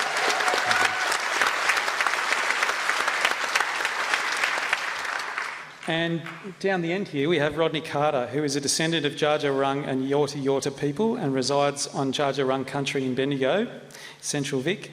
He currently works for his people. He's the Dja Dja Wurrung as the Chief Executive Officer of the Aboriginal Clans Corporation and the Dja Dja Wurrung Enterprises. A defining moment in Rodney's career has been renegotiating the Dja Dja Wurrung people's native title settlement under the Traditional Owner Settlement Act in 2010, and the impact that they have had since then and continue to have is extraordinary and so exciting. And their climate strategy was released 2 days ago, and there's copies of it out on the table outside. Make sure you have a look and make sure you have a read, because it's so exciting that the space they're moving into a leadership role to teach us how to look after and care for country, or Jandak. So can you please welcome Rodney up onto the stage. So to start with our panel, we're going to ask what these amazing people up here are doing in this space. So we might start with you, Liz. What's RACV Solar up to? What are you doing? So we are probably one of the largest solar installers in the state. We install about 2,000 residential systems a year, about 450 of those in the Bendigo and surround region. And we're really, RACV stands for the Royal Auto Club of Victoria. We kind of have a vested interest in being on the electrification journey and seeing where that takes us. So really excited to be here tonight, really. Yeah. Beautiful. Jemima, what are you up to and what are the organisations you're involved in up to? Well, the Bendigo Youth Council is always advocating for youth voices, and at the moment youth are screaming out for climate action. So we're definitely advocating for that. And then Marist College is it's taking the initiative in the schools around Bendigo. It's creating green teams and environmental initiatives and programs to get our younger year levels into the space, interested in the space, and really excited about everything that we're doing. Brilliant. And yeah, round of applause, Jemima. Jemima was also saying today that because she's in Year 12, she's going to make sure that this environmental leadership program is set up properly so that the next year can just pick up and keep running with it. So well done there. Annika, what's happening at CVGA? Lots of things, Ian. So the Central Victorian Greenhouse Alliance, as Ian said, is a network of councils across central and northwest Victoria working collaboratively on climate action, and we've had some great wins in the last couple of years, including the VECO agreement, which was at the time the largest power purchase agreement in the local government sector. So that agreement has led to almost all councils in Victoria being powered by 100% renewable energy from Victorian wind farms, which is really exciting. What we're best known for in the community here, though, is our MASH, More Australian Homes solar program. And we're really proud to be part of the really strong uptake of rooftop solar in this region. So across all of the local government areas in the CBGA area, we've got solar penetration rates well above the Victorian state average. So I won't take all the credit for that for CBGA's work. We've got groups like the BSG and other sustainability groups across the region that have been running bulk buys and other initiatives to contribute to that great achievement. So, yeah, that's some of the work that we're doing. Beautiful. And Colin, what's the BSG doing? As Annika said, we share the credit in getting stronger rollout of solar rooftop projects over the years, and it was probably more of a lull that we went into, that we welcomed the CVGA to come in and run their MASH program. So we ran bulk buys way back 10 years ago, 800 odd systems going in across Bendigo and Mount Alexander Shire. And then we went into a sort of looking at larger scale solar systems and crowdfunding. And those who attended, and we've heard a bit more today, this evening, about the equity issue and climate justice, etc. So we've run a few crowdfunding campaigns to put solar on homes and social housing homes. We did solar on 8 social housing homes a few years ago. We did solar on 15 low-income homes last year, and we're raising money to put solar on another 30. And if you haven't seen this thing, you've been walking around with your eyes closed. So please take one of these home and consider donating. This is this climate justice, climate equity issue of helping the poorer people, which Saul's been talking about, that they're the ones who are going to suffer the most from the impact of increasing energy costs. I'll leave it at that for now. Beautiful. Thanks, Colin.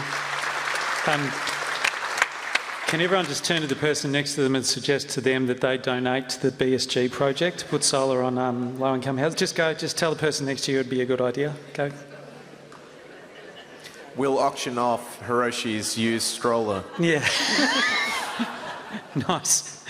And Rodney, tell us what Jara are up to, and I've got a copy of your new strategy here. So, thanks, and hopefully everyone gets a good chance to read that. I think if I use the Mangruk analogy, football, Jara's trying to be a good utility to the team, and it was great seeing Saul's presentation, and it can be so specific and oriented in his presentation, the achievable.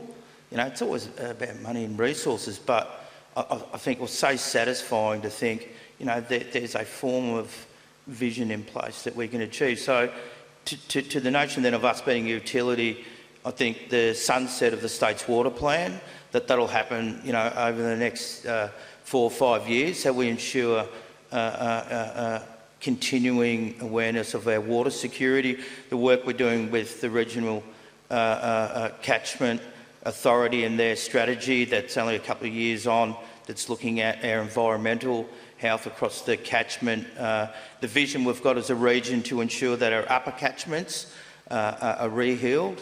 I think our strategies now in water that sits with the state's water plan about enshrining our rights as Central Victorians to water, to the impacts of catastrophic events, or the refresh of our fire strategy, Jandak of course the renewable energy strategy, Nyawe Muchika, in the respect of the sun. So I think, you know, for us going forward, it's really keeping an eye on the ball, and I think the CEO's forum last night, again to Saul's presentation, to have strong advocacy around legislative and regulatory reform. So it's enabling, not hindering, it's empowering, but also holds us to account that we don't have an open checkbook. They're things I believe that we're sort of up to. Unusually the Commonwealth Games, I think 26 is going to provide a unique opportunity in the sun for all of us, and I think if we can collaborate as good as I think we can, yeah, we can have a good crack, I think, in the next 2 or 3 years even.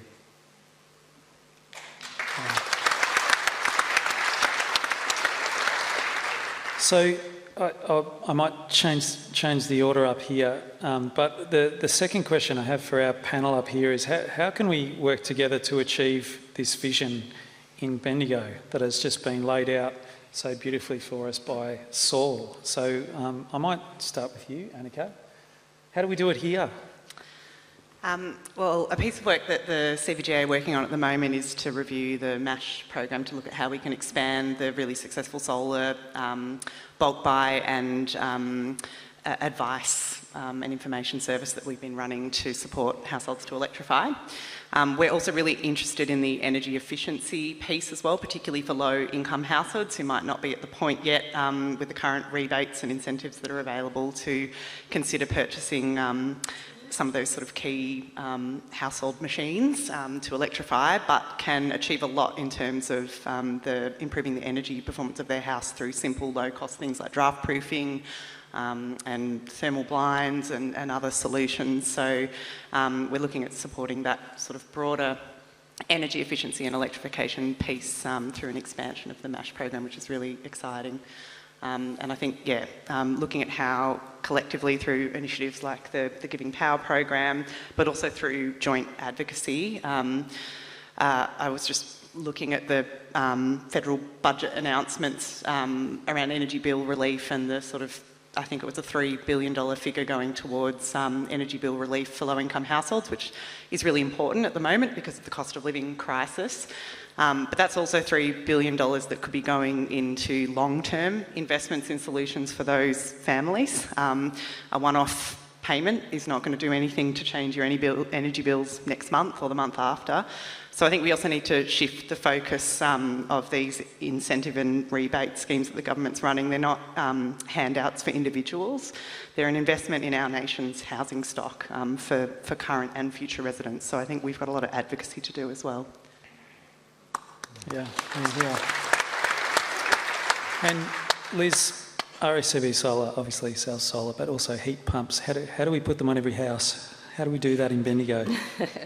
Well, one of the challenges I guess we have, and one of the biggest opportunities, I think the Clean Energy Council said that by 2030 there's about 600,000 jobs in renewable energy that we'll need or will create. We've got about 30,000 now.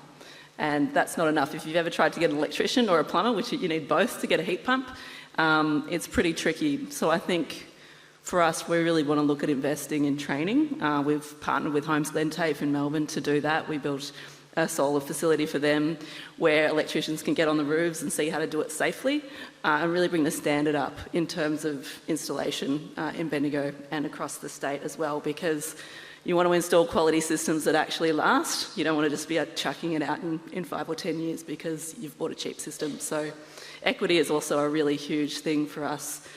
You know, the solar industry at the moment, 25% less solar going on roofs this year, just because of the economic environment. So how do you actually, that people who can afford it are not buying it, let alone the people who can't afford it. So how do we get it on those homes is a tricky question.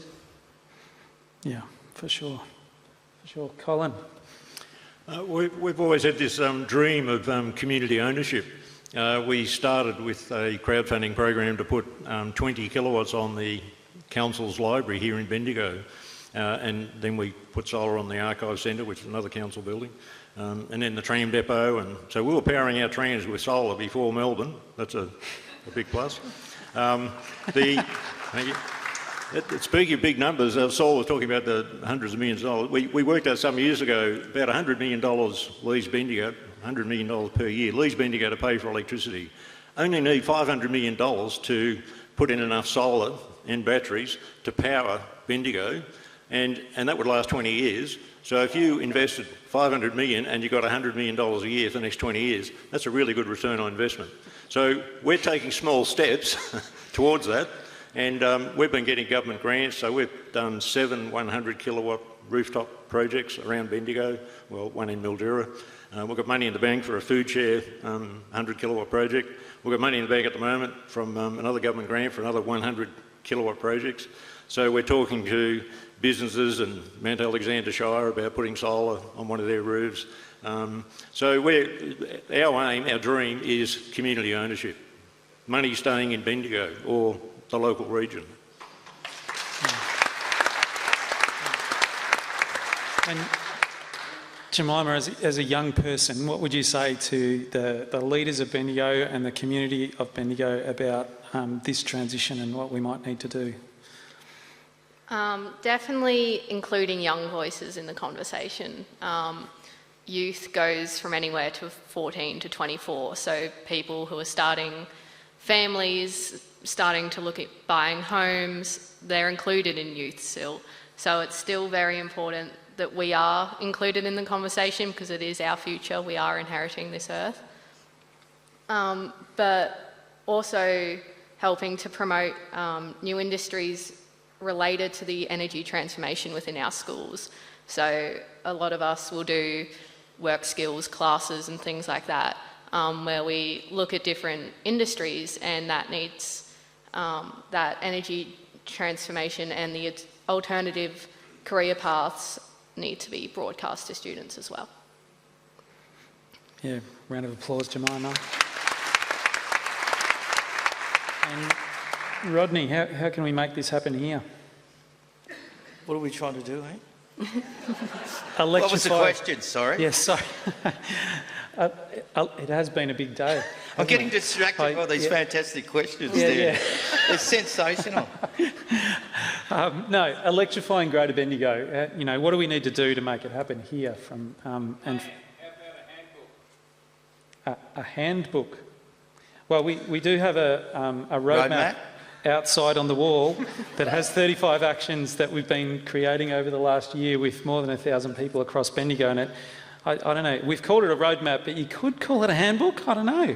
Rewiring America made a handbook to help every household sort of understand their journey. I think we need a handbook for households. I think we need a handbook for communities so that then you know what you need to go fight for politically, whether it's local, state or federal, and there are political fights at all three levels that you need to win. Some might be changing the building codes locally, some might be incentives at the state, or exactly, at the federal level, stop poor investments like handouts that will go to gas companies instead of subsidies that will last.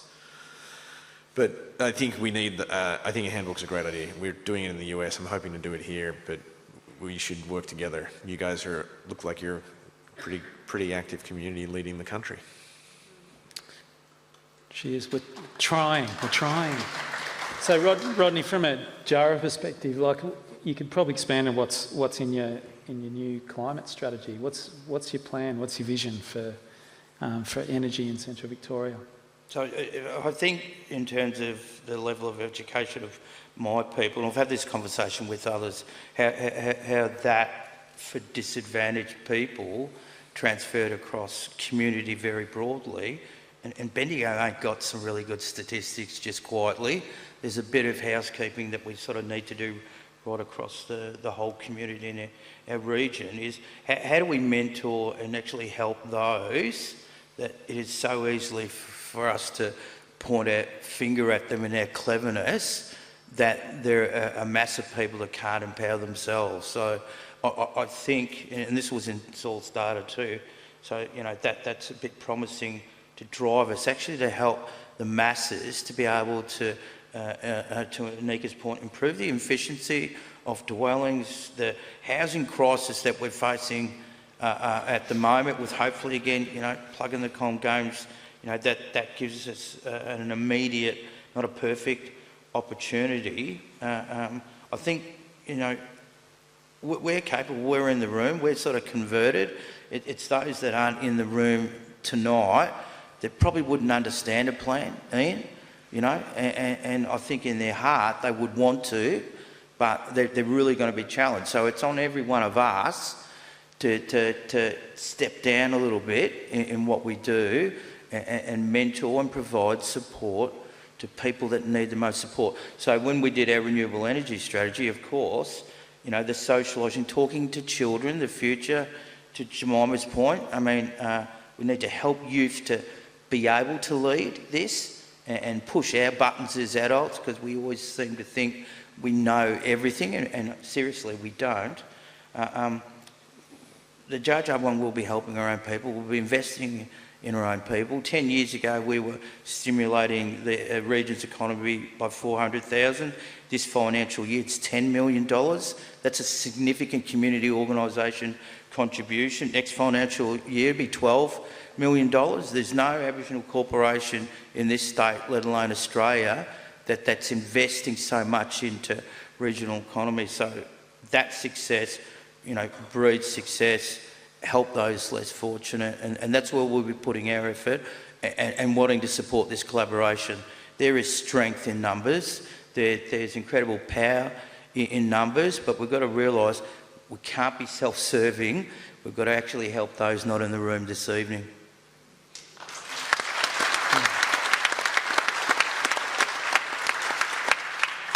Yeah, the beautiful thing about a whole lot of social movements that have created change in the last 150 years is that they haven't been thinking about themselves. And, you know, from the civil rights movement to the anti-slavery movement, it's actually been groups of people coming together. We need to do this for each other and not for ourselves. So we have a question that's been very quickly voted up here, Jemima, on the board, that is for you. How did you create your environmental group at school? This is from Anonymous, who's in the audience, because I am also a student and I'm motivated to do the same. How do you get change happening in an organisation? How did you do it? Can't remember. Well, it was last year, I remember. I had attended the first forum, or the launch for the climate collaboration with Mum, and everyone that I talked to said that I should start something at school and talk to people at school. And I went home and I thought about it, and I thought no one else is doing anything, so I probably should. And I got together with my environmental science teacher, so someone I knew was interested in it, and someone I knew would advocate for me and would advocate for this. And then we went to the school leadership, so we went to the vice principal and then the principal, and I spoke at assembly, and all of a sudden I had this group, and I had a group of interested people working with me, and then I created my own leadership position, and things became a lot easier, because suddenly I had this power that, yeah.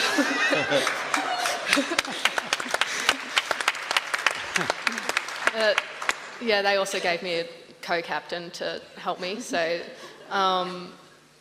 yeah, so we, again, found a passionate teacher, and I think just find the person in the school you know who's going to advocate for you, they're going to help you, and then don't be scared, because if you push hard enough, they'll eventually get annoyed and you'll win. So, yeah. Beautiful. I'm glad we're filming that, because you've just written the handbook for enabling change in one 2-minute answer and all the support that's needed around you, and putting yourself out there and taking others on a journey and putting yourself into an uncomfortable position, and using mentors, and you just described what all of us can do in our homes and in our workplaces and in our communities. So I hope we've got that on camera, because we're just going to put it. There's the handbook for enabling change. Round of applause, Jemima.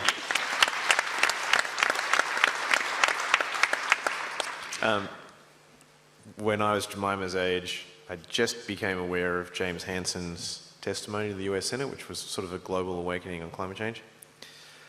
50% of the carbon dioxide that has been emitted by humanity was emitted since I was Jemima's age. So half the problem was created.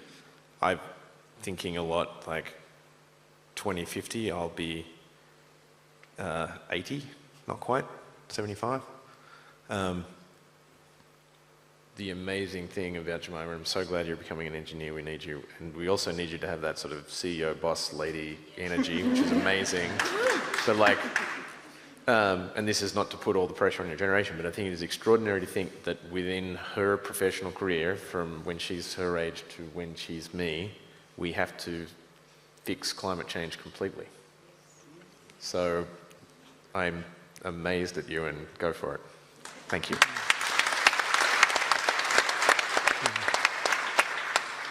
We've got a question here for you, Liz.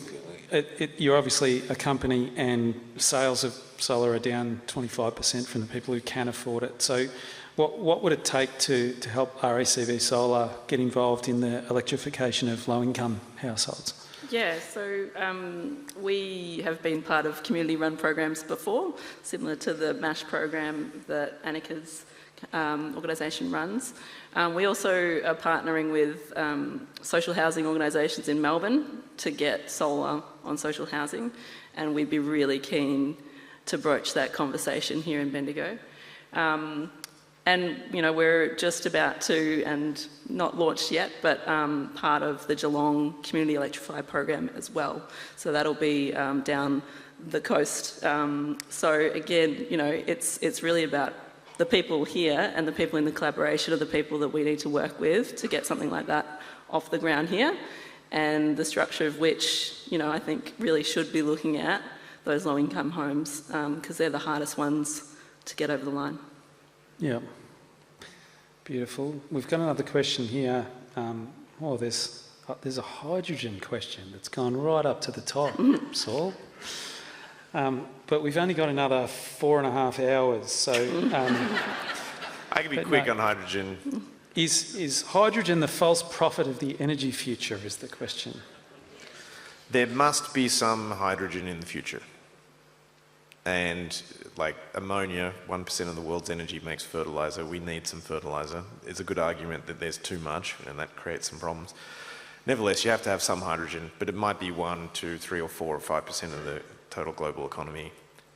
Australia has a hydrogen addiction. It's very misplaced. It's largely because the gas industry is very actively lobbying in Canberra. The gas industry believes they will be the recipient of all the hydrogen stuff, so they're heavily on that. In the budget, it's kind of crazy. $2 billion was given to hydrogen. You could call it Twiggy Keeper, and we gave $1.3 billion to households. There were some pretty serious people who have thought pretty serious about hydrogen in the US Inflation Reduction Act, drafting of that. Hydrogen got about 3% of the funding in that act. If you listen to the gas industry try to create fears in Australia, the IRA is an existential risk, therefore give us money for hydrogen. They're just wrong. Hydrogen was a sort of remainder in the IRA because they saw its appropriate role in the future economy, which is, yes, there will be some, it's not the main focus. It also doesn't work yet. And I don't know how you get 75% emission reductions by 2035 with something that doesn't work yet. Yeah. So a Castlemaine question, that nice outlying suburb of Bendigo has just appeared up the top of, is that an okay thing to say? Am I going to get away with that up here? You got No? two Castlemanians on the panel right here. Okay, Ian, two on the panel. watch out. Okay, that beautiful town all by itself that's just over there, that we now have an extra train for Castlemaine people to come to Bendigo in the morning, which is good. And it's a question about how we face new solar homes not being able to feed excess electricity into the grid in Castlemaine due to too high an uptake of solar in the town. And what do we do about it? I can start the answer to that question because we caught up with Powercore the other day, the climate collaboration, and they're actually doing a trial in the next month or two, and it's going to roll out across Victoria from the middle of next year. That currently there are some homes that have an excess of solar that they can put out, a maximum amount of solar they can put out into the grid. Because on 2% of the days when it's very sunny and there's not much demand, they can't have too much solar in the grid. But they're actually rolling out a little change to power meters that mean that they will allow people to export a lot more power, and on those 2 days they stop the exports. So that change is coming July next year and is going to have a huge impact on that, because for 98% of days people will be able to export a lot more. But I guess the question could be about a small town. Did you want to answer that, Colin? Can I have a go? As well as what you just mentioned, neighbourhood batteries are going to help that problem. So we're working with the Mount Alexander Zero Net Carbon Working Group, Terry White and co over there. And so there's federal money available for neighbourhood batteries, and this time it's available for behind the meter, so it can sit on a business site on their side of the meter, as opposed to on the nature strip of a street, and that'll help to suck up that excess solar in the middle of the day, which is another way of solving the same problem. But actually I do think we need both solutions. Yeah. And Annika, did you want to add something to that? What do we do with small towns, and if you've already got a lot of solar systems there, is that because we're building these big transmission lines, like what about small towns? How do we do it? But that's going to roll out across the country, that method of controlling inverters to limit their exporting, and it's only going to be on those certain times on certain days. So people are very happy with it in South Australia, where the trial's been underway for a few years. So no, I think it's looking really good. The long-term answer to the question, it's a getting from here to there problem. So the majority of the energy used in Bendigo in 15 years will be used in your cars. And you want to figure out every single thing you can do to make sure that every single car is plugged in during those solar hours, and that's where all of that solar will go, and you rewrite the rules of the grid so that you're motivated to sell it to all those cars, and that means putting the vehicle chargers in all the public places and where people spend their days. So schools, hospitals, shopping centres, RSLs, wherever it is. But yeah, you'll get there. We'll get there. There's just going to be 10 years where we're not quite getting it all right, but it will work. Beautiful. John in the audience is getting the calculator and the spreadsheet out. He's wondering if you should get an EV now or wait till 2026, and same with a heat pump, hot water system. Is that a question to me? Get a heat pump now. Get a heat pump now. Absolutely. Get it from RACV Solar. Yeah. It'll suck up some of that excess solar. Exactly. Yes. So, John, yes, should he buy an electric car now, Saul? If they make one that you like the look of, you should get it now if you're replacing your car now. If you're, the number of models is exploding at the moment, so if you really, really are waiting for an electric ute, just keep the old Hilux running for another year or two. Sounds good. We've got a question here Anonymous has heard that not buying things is more economical than buying electric because of the emissions associated with production of EVs. So I think they're saying, would it be, like, obviously be better off environmentally to not buy an EV if you had, I assume they're saying if you had active travel and public transport, but... The answer is, if you're going to be driving a vehicle anyway, buy the EV. If your alternative is to not own a car, then it's better than buying an EV. Should you invest in public transit, and should you invest in an amazing interconnected bicycle network with solar over the top that generates a whole bunch of power that's also powering low-income households? That's a great idea, and I fully applaud the idea that you proposed. Can someone please write that on our roadmap as an idea on their Also, way you out should door? see Ian's socks. He made me say this. He's got little bikes on his socks, little electric bikes. They're definitely electric. Yeah, should see my undies. They're yeah. It has been a long day, people. I've been on the stage since 9:30 this morning, roughly, and now I'm totally losing control. That's why you don't want to see his undies. Yeah.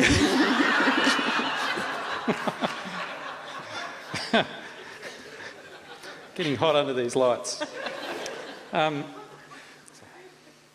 We've got a question here. Thoughts on nuclear energy? Annika, do you want to do that one? No, thank you. Okay.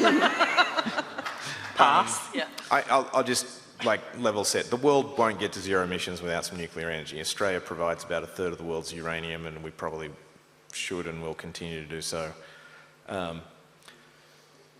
If you draw a map of the world and you talk about how much land needs to be dedicated to power that country renewably, Australia is in a class of its own with Kazakhstan.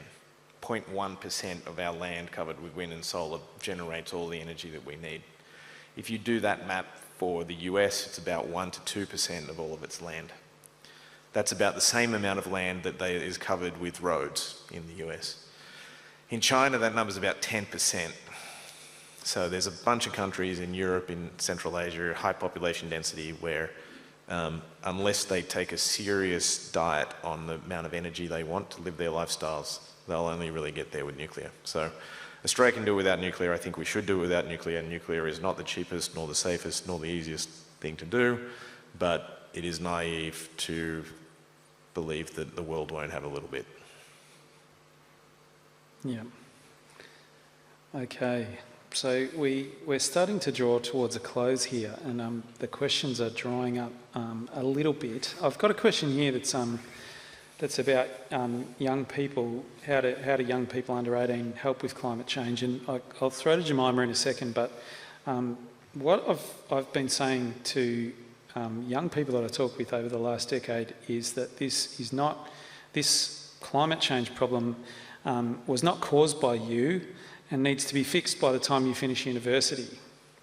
We're talking about 2030, we're talking about 2035, and if you're in, well, like a lot of people say, you know, with young people are going to grow up and change the world, but there was a 12-year-old at the Rio Earth Summit in 1992, Severn Suzuki, who did this amazing speech. It's still tear-jerkingly wonderful. It's on YouTube. But she said she got off the stage and all these world leaders said, oh, this is great. When you grow up, you're going to change the world. And they were actually the people who could have changed the world in 1992. And she said she looked at them, and this is probably only comes if you're the daughter of David Suzuki, but she looked at them and said, but I want to be like you. And, you know, we have to make sure this problem is solved by the time Jemima enters the workforce, largely, so that Jemima can work in the new industries that we're going to be building. So I think that's important to say, because we can't have young people thinking that it's their fault and that they have to solve it while they're still at school. They've done an incredible job of keeping the pressure on all of us to do what we can to solve it. But yeah, do you have anything to add to that, Jemima? Like, what should young people be doing? Probably the same stuff we have been doing for the past couple of years. We have made our point of view very clear, I think, on this topic, that a lot of us don't think there is enough being done by people who can do things. Like, I'm in year 12. I can't vote yet. I'm 17. I can't do anything except for sit here and talk about why it's important that young people have a voice and that it is my future. So I think, yeah, I agree. It's not,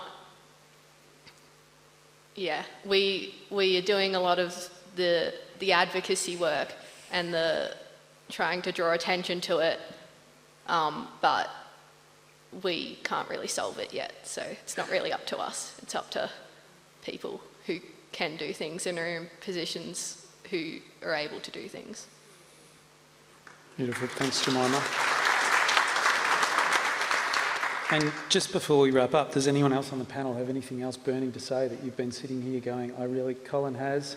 Is it contribute to the low-income solar project, Colin? No, it doesn't actually. No, yeah. It relates to something Saul said earlier. Why don't we have solar on this roof and the school roofs and that sort of thing? It's not allowed. We're not allowed to have the community investing in solar on these roofs and school roofs.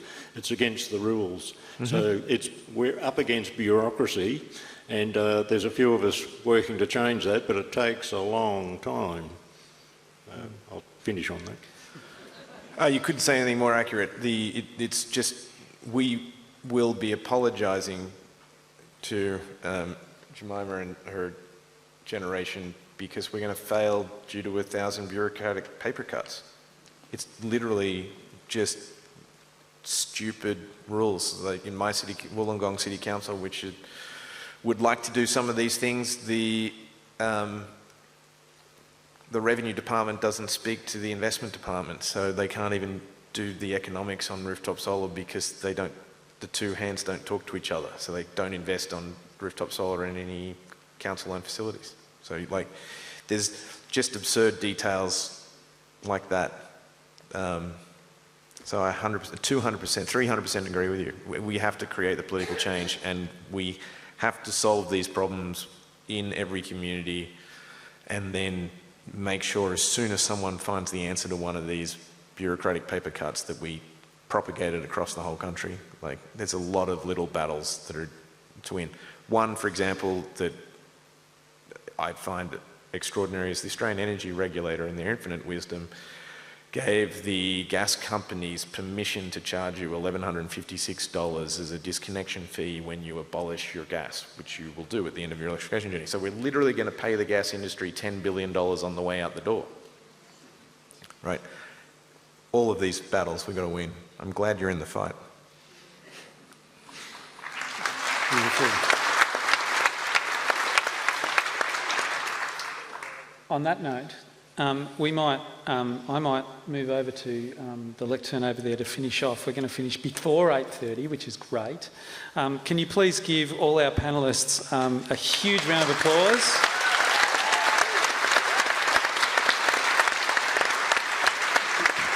And can you give Saul a huge round of applause for driving all the way from Wollongong and picking up a hitchhiker with a pram on the way and wrestling a bear, which is how he hurt his shoulder, and getting to Bendigo to inspire us about electrifying everything. Give Saul a huge round of applause.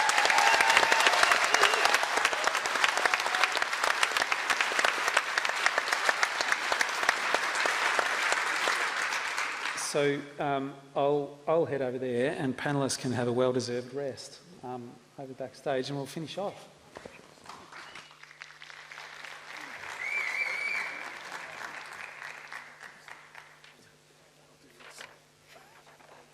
We'll have a photo while we're finishing off. So I would just like to thank everyone for coming tonight to be a part of this brilliant event.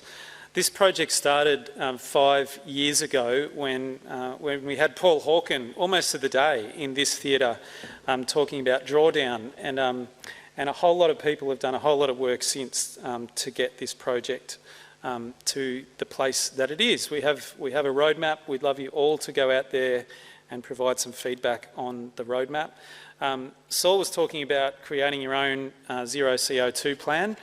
We have 100 of these sitting out there on the desk, which is my 2030 zero emissions roadmap, and it's just saying, it's getting you to think about what you've already done and then what you can do this year, by 2027 and by 2030, because we can make that change ourselves. So make sure you grab one of those on the way out. There's a few other things out there. There's a few copies of Jara's energy strategy. Make sure you grab one of those because it's a fantastic read.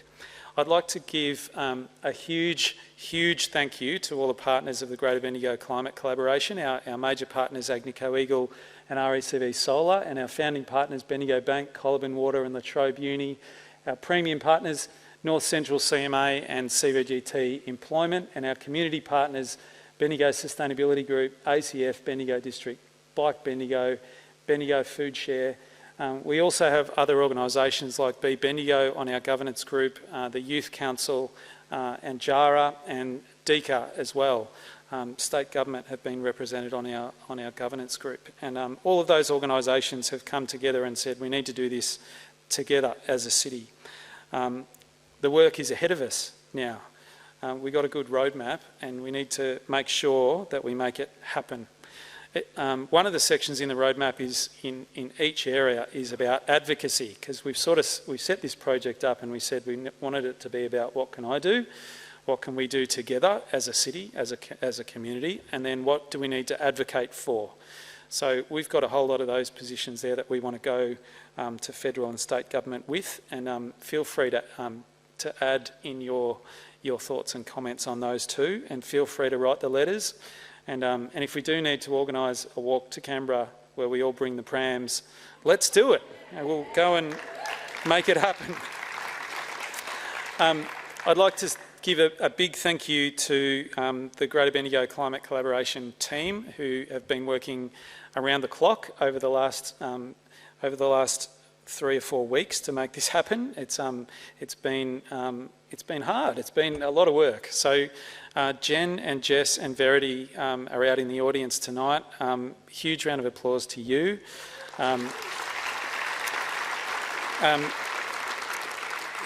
Huge round of applause to our manager, Michelle Wyatt, who is the Manager of Climate and Environment at the City and is a brilliant mover and shaker and has supported this project and made it happen across the city and with our partners.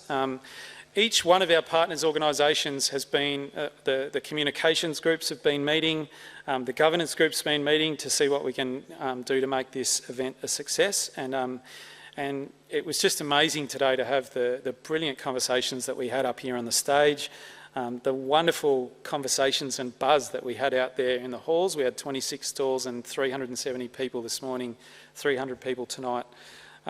And these are the kind of moments that you need as a city and as a community to come together and say, what is it we need to do?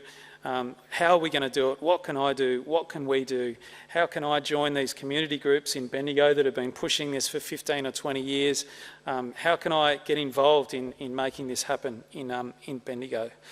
So I'd like to thank everyone. Can you just turn to the person next to you, just pat them on the shoulder, say, well done, we are on this path, we're going to make this happen. And the last thing I want to say is that the two Wendy's from Bookish, the bookstore in Bendigo, are out here and they are selling Saul's books.